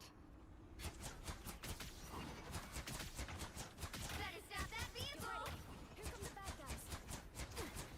Now or never. Stop them. 30 seconds. Assemble! Cap is my boy. I'm not gonna lie, but man, do I hate going against that character, bro. He is super annoying. Like, actually.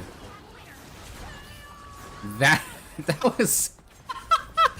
Murray, that was so mistimed. We're not gonna talk about it, but you mistimed that like crazy.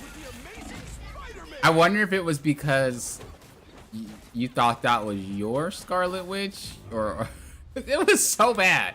We're gonna glance over it, but it was bad. That fade was really mistimed, dog. 2, 3. Yeah, we're not gonna talk about it. We're not gonna talk about it. That whole situation was just a cluster. 2, 1. All right, so now we're playing Emma. Emma into Cap is hilarious because a lot of Cap players don't really know what to do against her. I do, but a lot of them don't, and it's hilarious. You're doing fine. When you can, try to walk by this and take this angle. The way that you do this is by waiting for the cart to get past. Or if it can't move, then you just do it yourself. But the goal here, a lot of the times, is to inch your way forward when you're playing tank. And in order to move forward, you got to go from cover to cover to cover to cover. Basically like one of those soldier games maybe that you might have played before where they're jumping from cover to cover. How you do this is you just have to be safe about it. If you go too early, you're obviously going to get KO'd. But what you want to do is make it so that your team can move with you. This is why typically we wait for the cart to get pushed. So that way when the tail end of the cart is kind of like when the cart maybe stops right here, you can use that as a way to get over here, which then forces them backwards. They're not going to stand there. They're going to go back that way, or they're going to go back that way. That's how you strategically take space. The problem is if you push, right, and then your team gets KO'd and the cart is way over there, you can see how much more difficult it's going to be to try to move through this should they be standing here. This is why retaking the space after you wipe a team is good, because they have to try to make that same push without the cart, which is just objectively harder because there's nothing in the way. So you see how like everybody's trying to move forward when they don't need to yet? The cart hasn't moved, therefore why are we? Just take it nice and slow. Here it's fine for you to move up because your team made a play and you're just cleaning up and capitalizing on it, which is fine. But should that play have gone south, it would have just been better, obviously, for you not to take it slow.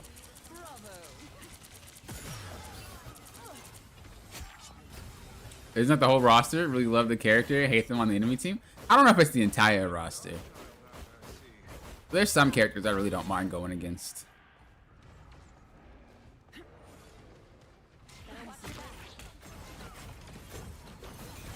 I just know for a fact Cap is just irritating.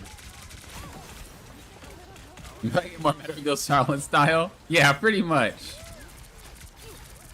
So this right here, it's not really something you have to worry about. If there's people over here, take these guys out instead. She crying? She's like, oh my god, I actually got KO'd. How could this happen? Because you're inflated. Let me stop. Okay, anyway. Yeah. If you could take out these guys that have no cover, it'd be more important. And your team can handle these two. Pretty much what Namor's trying to do.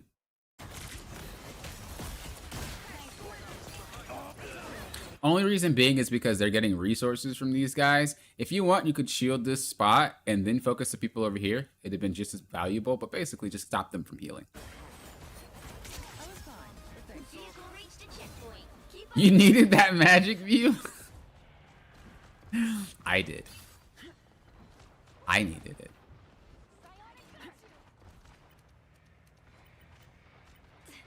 Magic catching trick, always. Y'all know I can't stand magic players.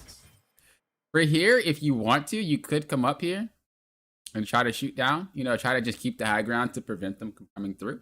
Pretty much when you're playing tank, a lot of the times that you're just trying to prevent players from coming through. So, as an example, if we're holding here as tank, the enemy team can go like this, and then what stops them from KOing us, right? But if you are a tank and you know you have to go through an area that has high ground, you could come up here yourself, which deters anybody from walking this way and allows your team to safely move without getting shot. Typically, you don't see this in this rank, but as you get to maybe Celestial, you'll start seeing Hawkeyes be up here, Hellas, or Black Panthers, or like, you know, all these other characters because they want to drop down.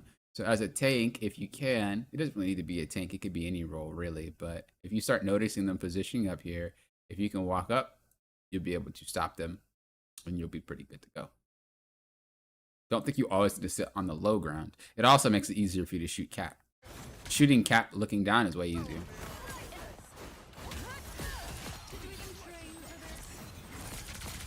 You see how nobody even bothered coming up here?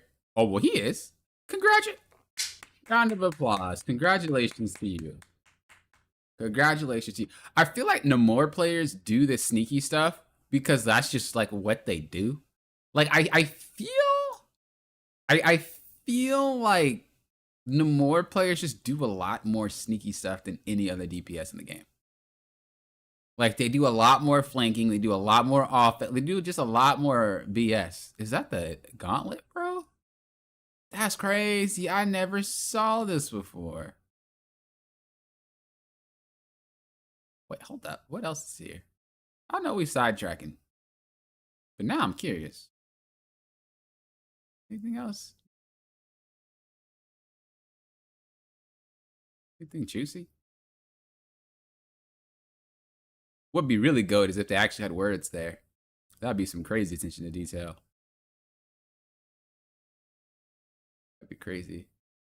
What is this called? The Cesarac? What is that word?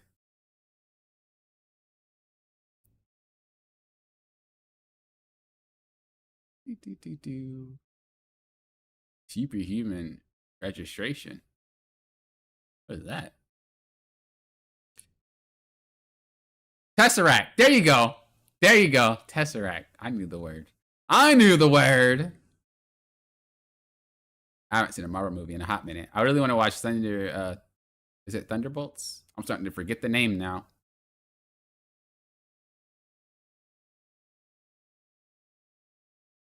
Like Namor is just DNA. I'm telling you, I don't know why.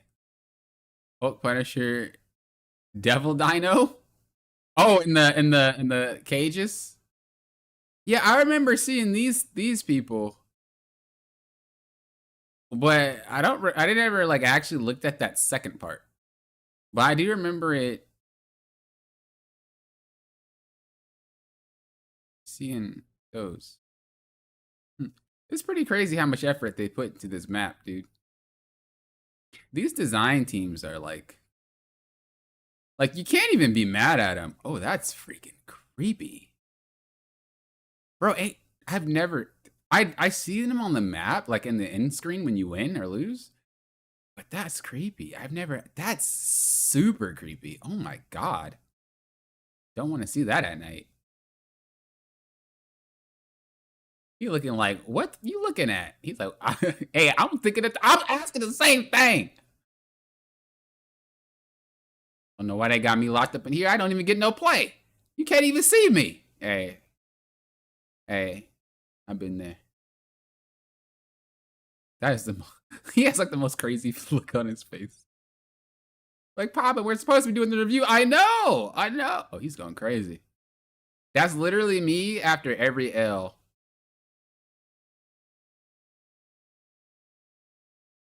My strats, bro. It'd be crazy if they actually had something in here. I'm gonna be that guy. Okay, I didn't think so.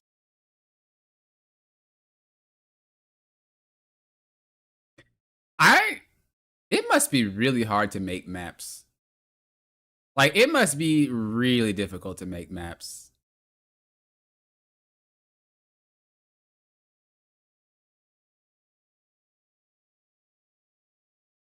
Because not even you're just making it to be pretty, but you're making it to be functional. Like, bro, in what world? Okay, my bad. We're back. Yeah, use top sides and stuff. Their little lore tour again. There's a lot here. They did a good job. Superhuman Registration Act is the comic origin of the Sokovia Accords in the Age of Ultron. I mean, Civil War. Not Age of Ultron. Is it? Is it? Let me look again. Because I like the Civil War movie a lot. You're right. Now that you mention it. You're right. Wow. It's been a hot minute since I've seen it. Civil War was one of my favorites.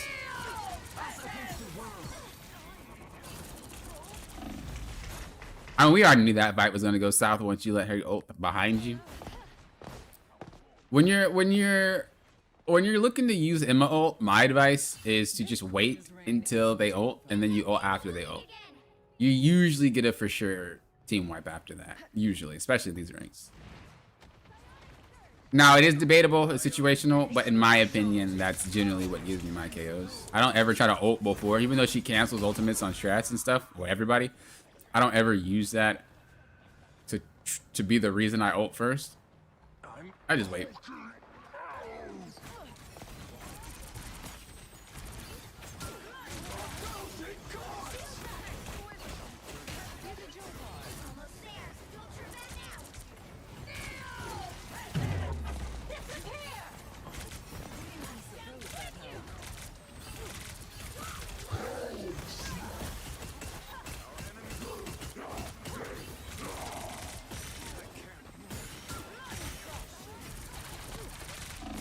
I don't even know if I have anything to say about this fight. It's like, some fights I watch, there's like nothing to be said. Is that strange? Like, I hope that you guys don't see me have these moments where I don't say anything, and it's just like, I don't have nothing to really say. You know? It's like, oh, that's crazy. Bro, how does it move? Can I go? Bro, if I could have went in there, that'd have been clean. That is crazy. This team is so much, bro. Like, actually, this team is so much. My God. This team is so much, bro. Hope they get paid well.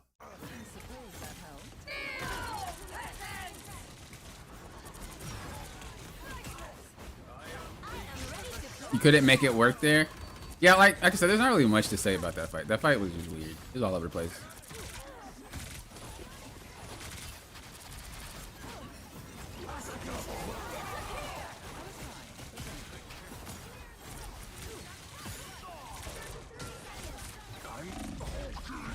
All right, so in situations like these, you really got to see what's going on. We could just press this button and figure it out. They have 3 strats, which just means you have to be a little bit more careful about how you're using your ult and how you're fighting. And then they also have Daredevil, which is a problem. So the best way, well, they have the Hulk too.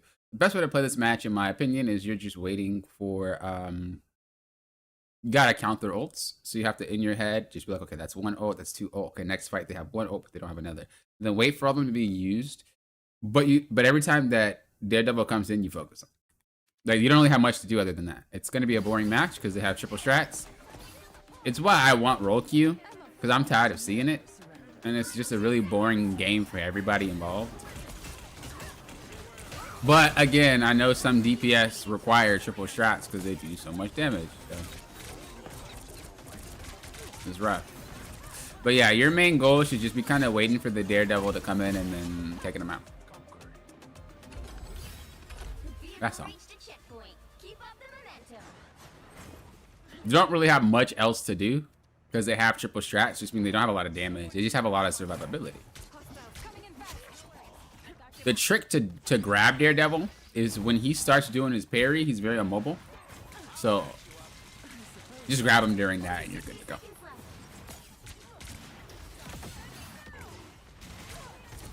I think every person that we reviewed today has been an Xbox player. What is going on? Again, don't recommend this. You do this afterward, after the ult. We keep trying to either A, use it to secure KOs, and it's very rare, especially the higher you get, that you can actually KO a team off of this. You need to use it as a tool, not a KO skill, because it's not. Not many tanks have a KO skill. Even Doctor Strange, if they're pocketed, he can't KO. Like, you're not supposed to KO them. They're just tools that you use, and you can get KOs should people play it incorrectly or misposition or anything like that. Didn't I play PC but with an Xbox controller? Oh, I guess that makes a lot of sense. I mean, it still counts. It still counts though, because you can play on it with a PlayStation controller.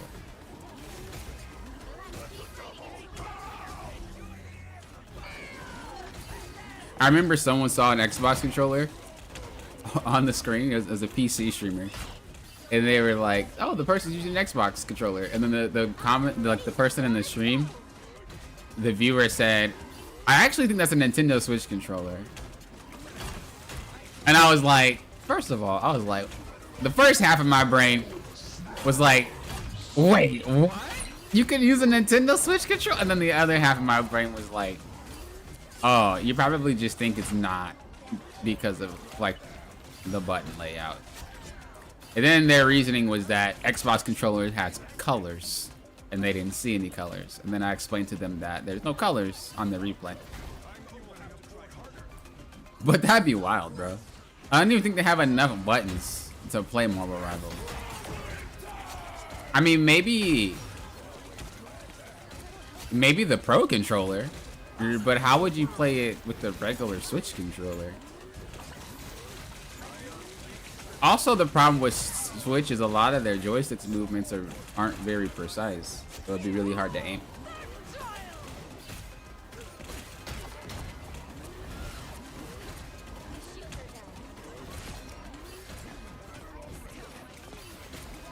It is hilarious that this character's gameplay is just punch, punch, punch, punch, punch, punch, punch. Like, there is no combo in here. Bro, you either mash it or you hold it, and that's your gameplay, bro. And it makes me laugh that they allowed it to be voiced every punch with no variation. Like, it's the same voice cue on every punch. I would think that there'd be a cooldown of a few seconds between each punch, but every punch is the same voice line. And it's weird because you would think that if you're playing the thing, you'd get really annoyed by hearing the same grunt over and over, but it's like I don't even really notice it. It's weird. Maybe I just get used to it. I was fighting for my dear life. You're playing it well. Nothing to say.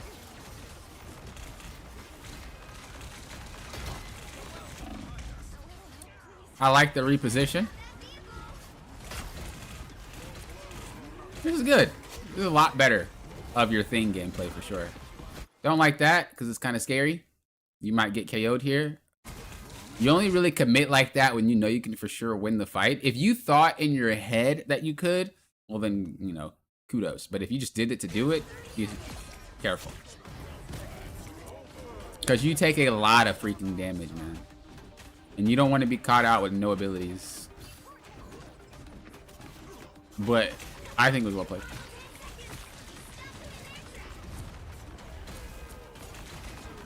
Yep, keep holding that wall. Keep anchoring to that wall.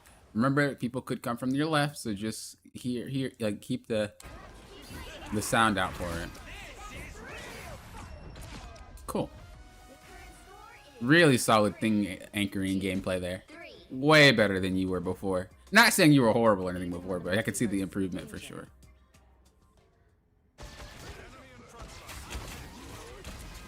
Okay, same thing. Get to the wall, hover it.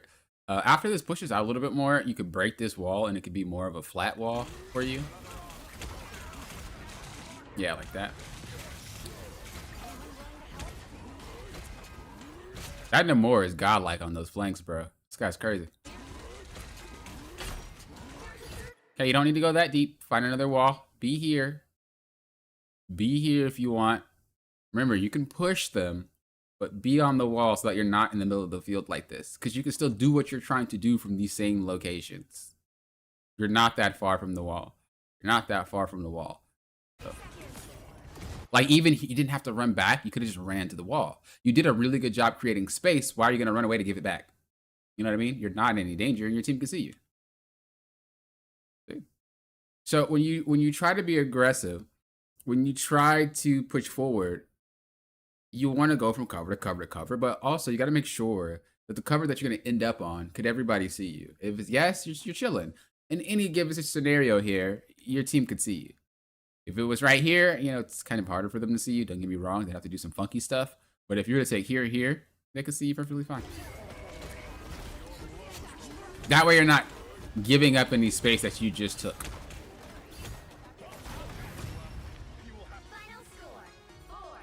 That's a solid win. That's a solid win. I don't even know how I would wrap that one up in an actual. We talked about a lot in that replay. I feel there wasn't any. This one was just more like a tidy up replay. You know, it wasn't a crazy conceptual replay. It was just more like a tidy up replay. Like, oh, let's tweak this, let's tweak that, let's tweak that. There isn't really any major issues, but that's a good thing, because that's really how it is when you get to Grandmaster and Celestial. A lot of what you do is just a lot of tweaks. And I said that before with Grandmaster players. A lot of Grandmaster players are just stuck because of ego, without them thinking that they still need to tweak their gameplay. Your Cloak and Dagger gameplay, it needs tidying up for sure. You can still tell there's a bit of spamming abilities into play. And because you have two forms, you can tell that when you do one on accident, well, maybe it's on purpose, but you do it and you use it, you're kind of like, there's a lot more room for error when you spam with her versus like any other strats. Because if you go Cloak and you use your ability and you have to, oh, I gotta heal, you have to go back to Dagger, you have to then toss the heal. Like, there's a lot more work to do to step back that mistake. So Cloak can look a little bit more clunky when you are putting the abilities in weird orders. But the thought process of what you were trying to do when you did it was pretty solid. It wasn't anything where I was like, I don't know why. Other than that first ult, until you explained it. Because I was like, I don't know why you didn't ult there, but you explained why. Wrong time, but right idea. And the fade on the Venom, that was also something where I was just kind of like, why? But aside from that, everything else is pretty solid. And then with the Thing gameplay, I mean, just tweaks. Can I get to Celestial with this?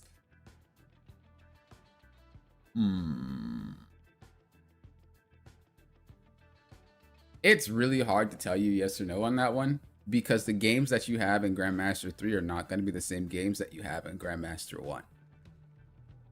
What you're going to experience is more like a stress test. Like a lot of low grandmasters is just really troll and annoying to deal with, don't get me wrong. But your first stress test is going to be Grandmaster 2-1 to Celestial. That's your first stress test for the entire game. There's not really any stress testing from bronze to diamond, or bronze to GM, I'm sorry. It's kind of like a slope. Not really much of like, oh my god. GM 2 to 1 really tests you and your skills, your mental as well. It tests everything about you. And then when you hit Celestial, it really tests more of your skills rather than your mental at that point. And it really wants you to fine tune your stuff. So to say, could you make it there? It's rough because I don't know what you would look like because I haven't seen you play in 2 or 1 yet.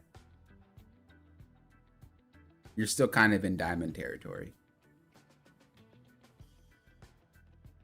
But I can say with the growth that you've been having, yes, if you continue to improve at the rate that you've been improving on, you'll easily hit it.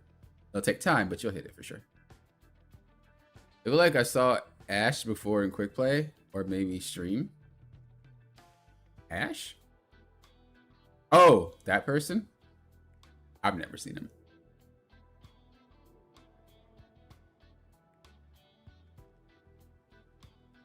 More dagger, less cloak? I think sometimes you go to cloak because your team, like a Doctor Strange, hits ult and you're like, I gotta do damage. But like, don't swap to cloak because someone did some major ability and you're trying to capitalize on it. Swap to cloak when you have the ability to swap to cloak without having to worry about healing your team. I did notice you do that a lot with your gameplay, is you'll swap to cloak because someone hits some crazy ability and you're like, I gotta pile on damage. And then you realize that someone's low or you're low and then you gotta sit back to that. Like, don't do your cloak and dagger gameplay off of what your team does. Do it based off of, do you have the opportunity to do damage or not? Because it'll all fall in line on its own at that point. If you play like that, it doesn't matter who hits anything. You're swapping it to cloak when you know you can do damage, and when you're not, when you know that you need to heal. Let me bring you a GM2 game next. I got it, coach. Thank you once again. No problem, no problem. What time is it? It's almost 9 o'clock. I need to eat. I kind of want to work out a little bit too, but I kind of want to play some more later too. I don't know. I might not stream later. If I do, I'll let you guys know, but I might just like play and not stream it. Maybe I'll stream in Discord or something. I don't know. It depends on like how much I feel like interacting. Cause sometimes by the end of these, I'm just like, I just don't. I just want to play and not. Sometimes I don't even play because it's a lot of Marvel Rivals. Sometimes it's too much Marvel Rivals and I just can't play that day. But I'll see, because I do want to play and I know the time is getting there. So we'll see. Are you going to stream games tonight? I might or might not. Depends on how much more of my energy I get back. Did you ever get that burger yesterday? What did you eat? I ate a pizza. I ate a pepperoni and pineapple pizza yesterday. That's what I ate, chat. Is it a sin? Who knows? But I love it. It was extra good too. You know, sometimes when you order food, sometimes it comes in horrible because the person can't cook. But then the next time you order, it comes in great, and it's like, bro, I don't know who made this, but keep having them cook. It was one of those days where it was like, whoever made that pizza, they knew what they was doing. Because sometimes I'll order whether it's pizza or not, and they got some nasty food coming. And I'm like, bro, get them out the kitchen.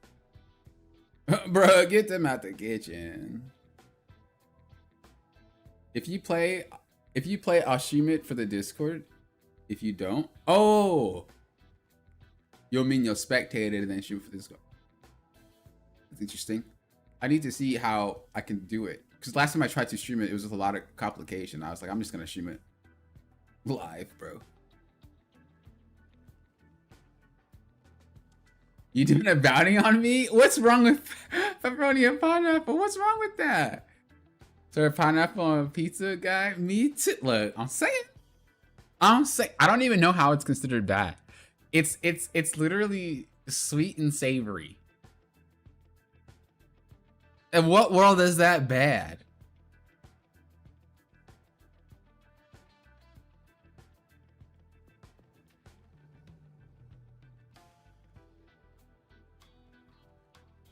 In what world is that bad though?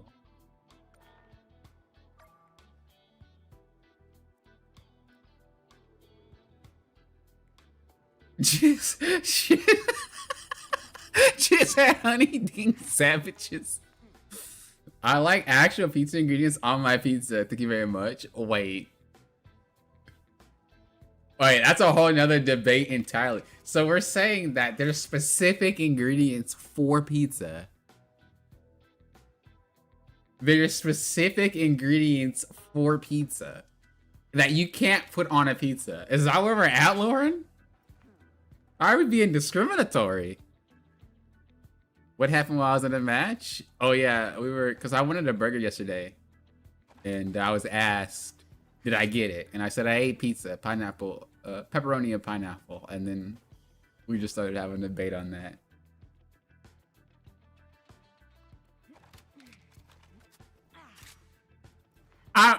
I'm just saying, it's good. I recently started eating it too. Because I did it every now and then before. But now, like, I've actually recently started having that kind of like a default pizza. So when I do eat pizza, that's kind of like the default. And I just get that. And it's pretty tasty. Mainly, I only started doing it because it's kind of like healthier. It's not, but it is in my brain. Where the pineapple is, it's fruit. And fruit obviously isn't really that healthy either, really, if you eat too much of it. But I don't know, having that taste of pineapple just makes it feel a little bit more healthier in my brain, I guess, if you eat. So you do it to trolls, I see how it is. I mean, I actually genuinely like it though. I don't really like ham, so I don't eat Hawaiian pizza. I forgot that is what they call it in California. I don't know if you're from California, but that's what we would call it. Is Hawaiian pizza.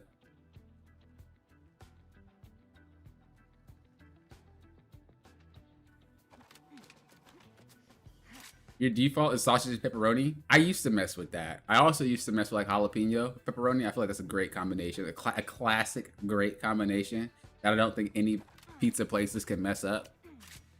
Oh, or sausage and olives. I'll mess with that.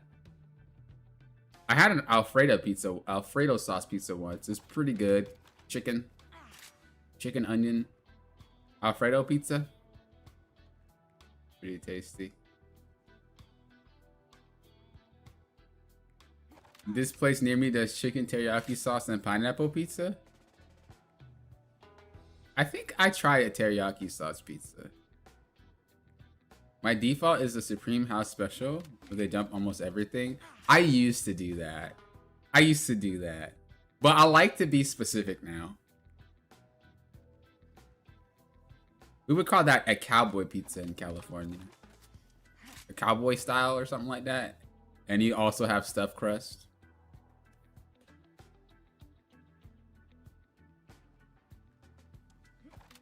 Oh, sausage and pineapple, not sausage and pepperoni. I never had sausage and pineapple.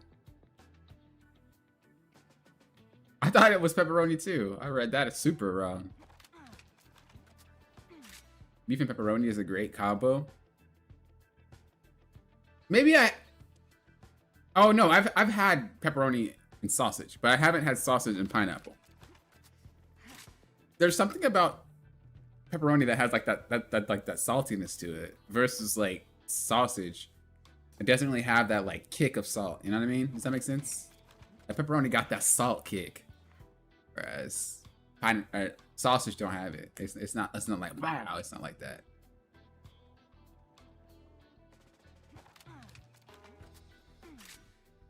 Chicken may very well be my favorite pizza topping. The thing about chicken is that it's kind of like a bland meat to me, and I don't mind eating chicken. But for a pizza, it doesn't have enough kick to me. So it's like, I'd rather just eat chicken on my own. Unless they like have some really nice sauces on it. Like there was like a barbecue chicken pizza or something like that, sweet and sour chicken pizza or something like that, you know, like where they have some extraness to it, but just straight chicken on it. I feel like it's not enough. It's funny because Nash, you have a lot of great foods that you shared. How you gonna go to chicken? How you just gonna have chicken on a pizza?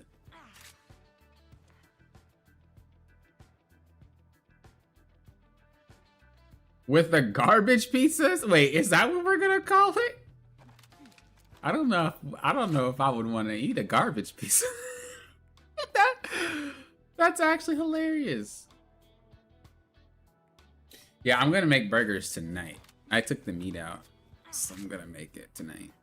Which is why I want to get off. I was gonna just actually play some games after, but I was like, I need to eat.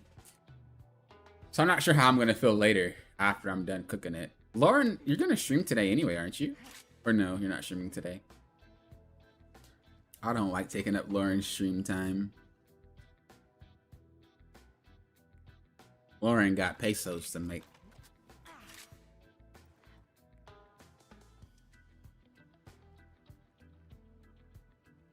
I like the sausage for the touch. I guess I can see kind of where you're coming from. Sausage isn't bad. It's just not something that I consider a main ingredient on a pizza. Mary pizza tonight. All it was cheese, tomatoes, and basil. It was delicious. You're crazy. I don't know how you do that. I need meat. Barbecue chicken, buffalo chicken, chicken and veggies, limitless possibilities. Yeah, if you have those type of things, Nash, that's cool. I thought you were talking about like some cheese and chicken. And it's just kind of like I can't really mess with that. I gotta have some additional. You do your burgers thick or thin? Depending on how much meat I have. So if I have a lot of meat, I make it a thick burger. If it's like, I only have a little bit, then I'll do a thin burger. I prefer it to be able to fill out the edges of the bread. Wheat bread is a little bit wider too, so that's something I think about. But I don't know how people make burgers and like it's not on the full bread. It's like only in the middle, and then the edges of your burger, if you're not using a burger patty or like a burger bun, the edges of it is just bread with no meat. And I'm like, bro, what you're eating is just mayonnaise and bread and some ketchup. Like, if you're gonna cook a burger, fill the freaking bread, bro. Fill the bread, bro. I can't handle it. So it depends. If I have a lot of meat, it will stretch. But if I have a little bit of meat, it won't stretch. I have to smash it out and make it thin. Also depends on what toppings that I put on it.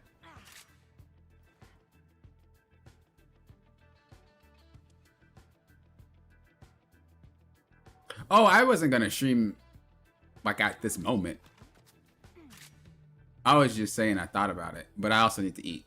But also, was like, well, she might stream today too, so don't cut in.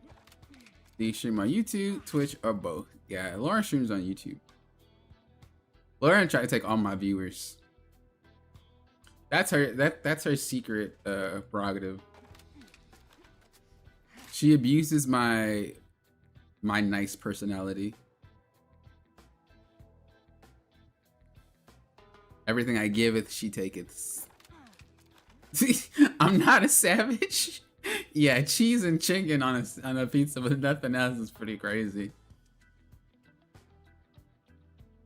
I'm not as good as Poppin. Poppin only plays Cap, so if you want anything else other than Cap, there you go. I do want to be better, but sometimes it feels like Cap just has his limits.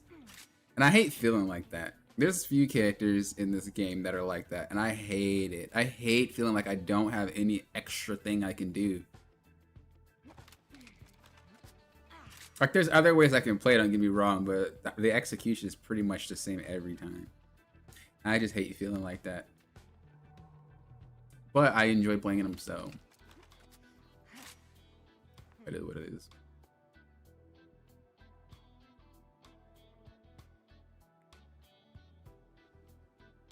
I play a little bit of Rogue. I don't really mind her. I played her yesterday. And then I swapped back to Cap because we were losing, but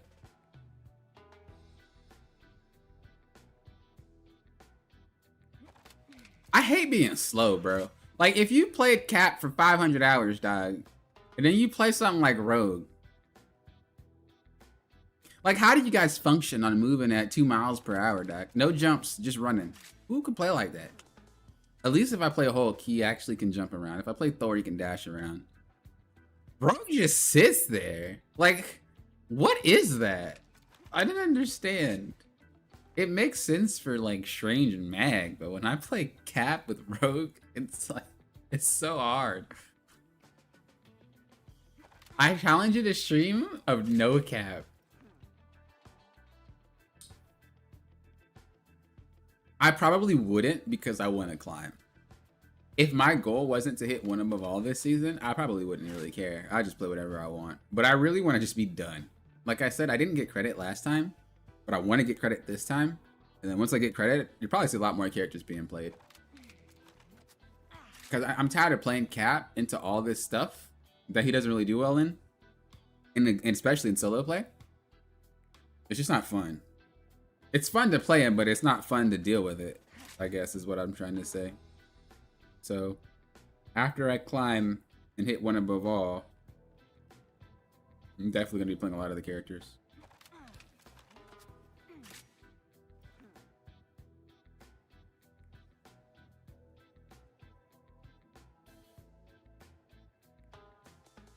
Fast track on your mind? I like running around. I like being all over the place. And no Cap stream? Poppin couldn't pull that off with Gambit and Deadpool release? Not gonna happen. The only reason why I switched to Cap is because I want to climb. The thing about playing Cap is I know for a fact that's my best character. So if I'm trying to climb, there's no reason to play anything else, right? If you think about it. Unless I have to. So I don't.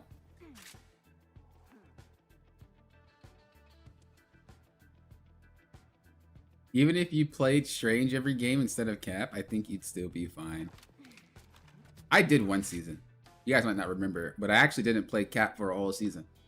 Like, once I hit Grandmaster, I stopped playing Cap for the rest of the season. I only played Strange. Let me see. Can I show you guys? Oh, I don't have it. I'm not on my main account, but there was a season where I didn't play him. He was at the bottom. He was just so bad. It was like, it was unplayable. It was horrible. It was actually just so horrible. But he's better now. Anyway, I don't want to steal up more of you guys' time. If you guys want to see Lauren, she may stream.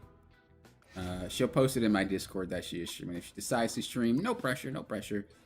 I might stream later on tonight, but don't hold your breath. I would have to get back all my energy and have to cook first and then eat and then relax and then see what happens there. So I might stream. If I don't stream on the actual streaming service, maybe I'll stream to Discord, but we'll see. Don't hold your breath. You'll see it if you see it. Thank you guys for watching. Do appreciate it. You guys have been awesome. Hope you guys learned a lot today. We'll see you guys next Saturday if you guys are interested in the more replay reviews. If you guys are just interested in regular streams, then obviously you'll see me a lot sooner. You guys have been awesome. Until next time, you know what I always say. Thank you guys for doing what? Popping often. Well, often. Have a great rest of your day or night whenever you guys are watching this video. And I'll see you guys next time I stream. I need to make more content too. I'm starving, y'all. I know I am. I apologize. It's coming.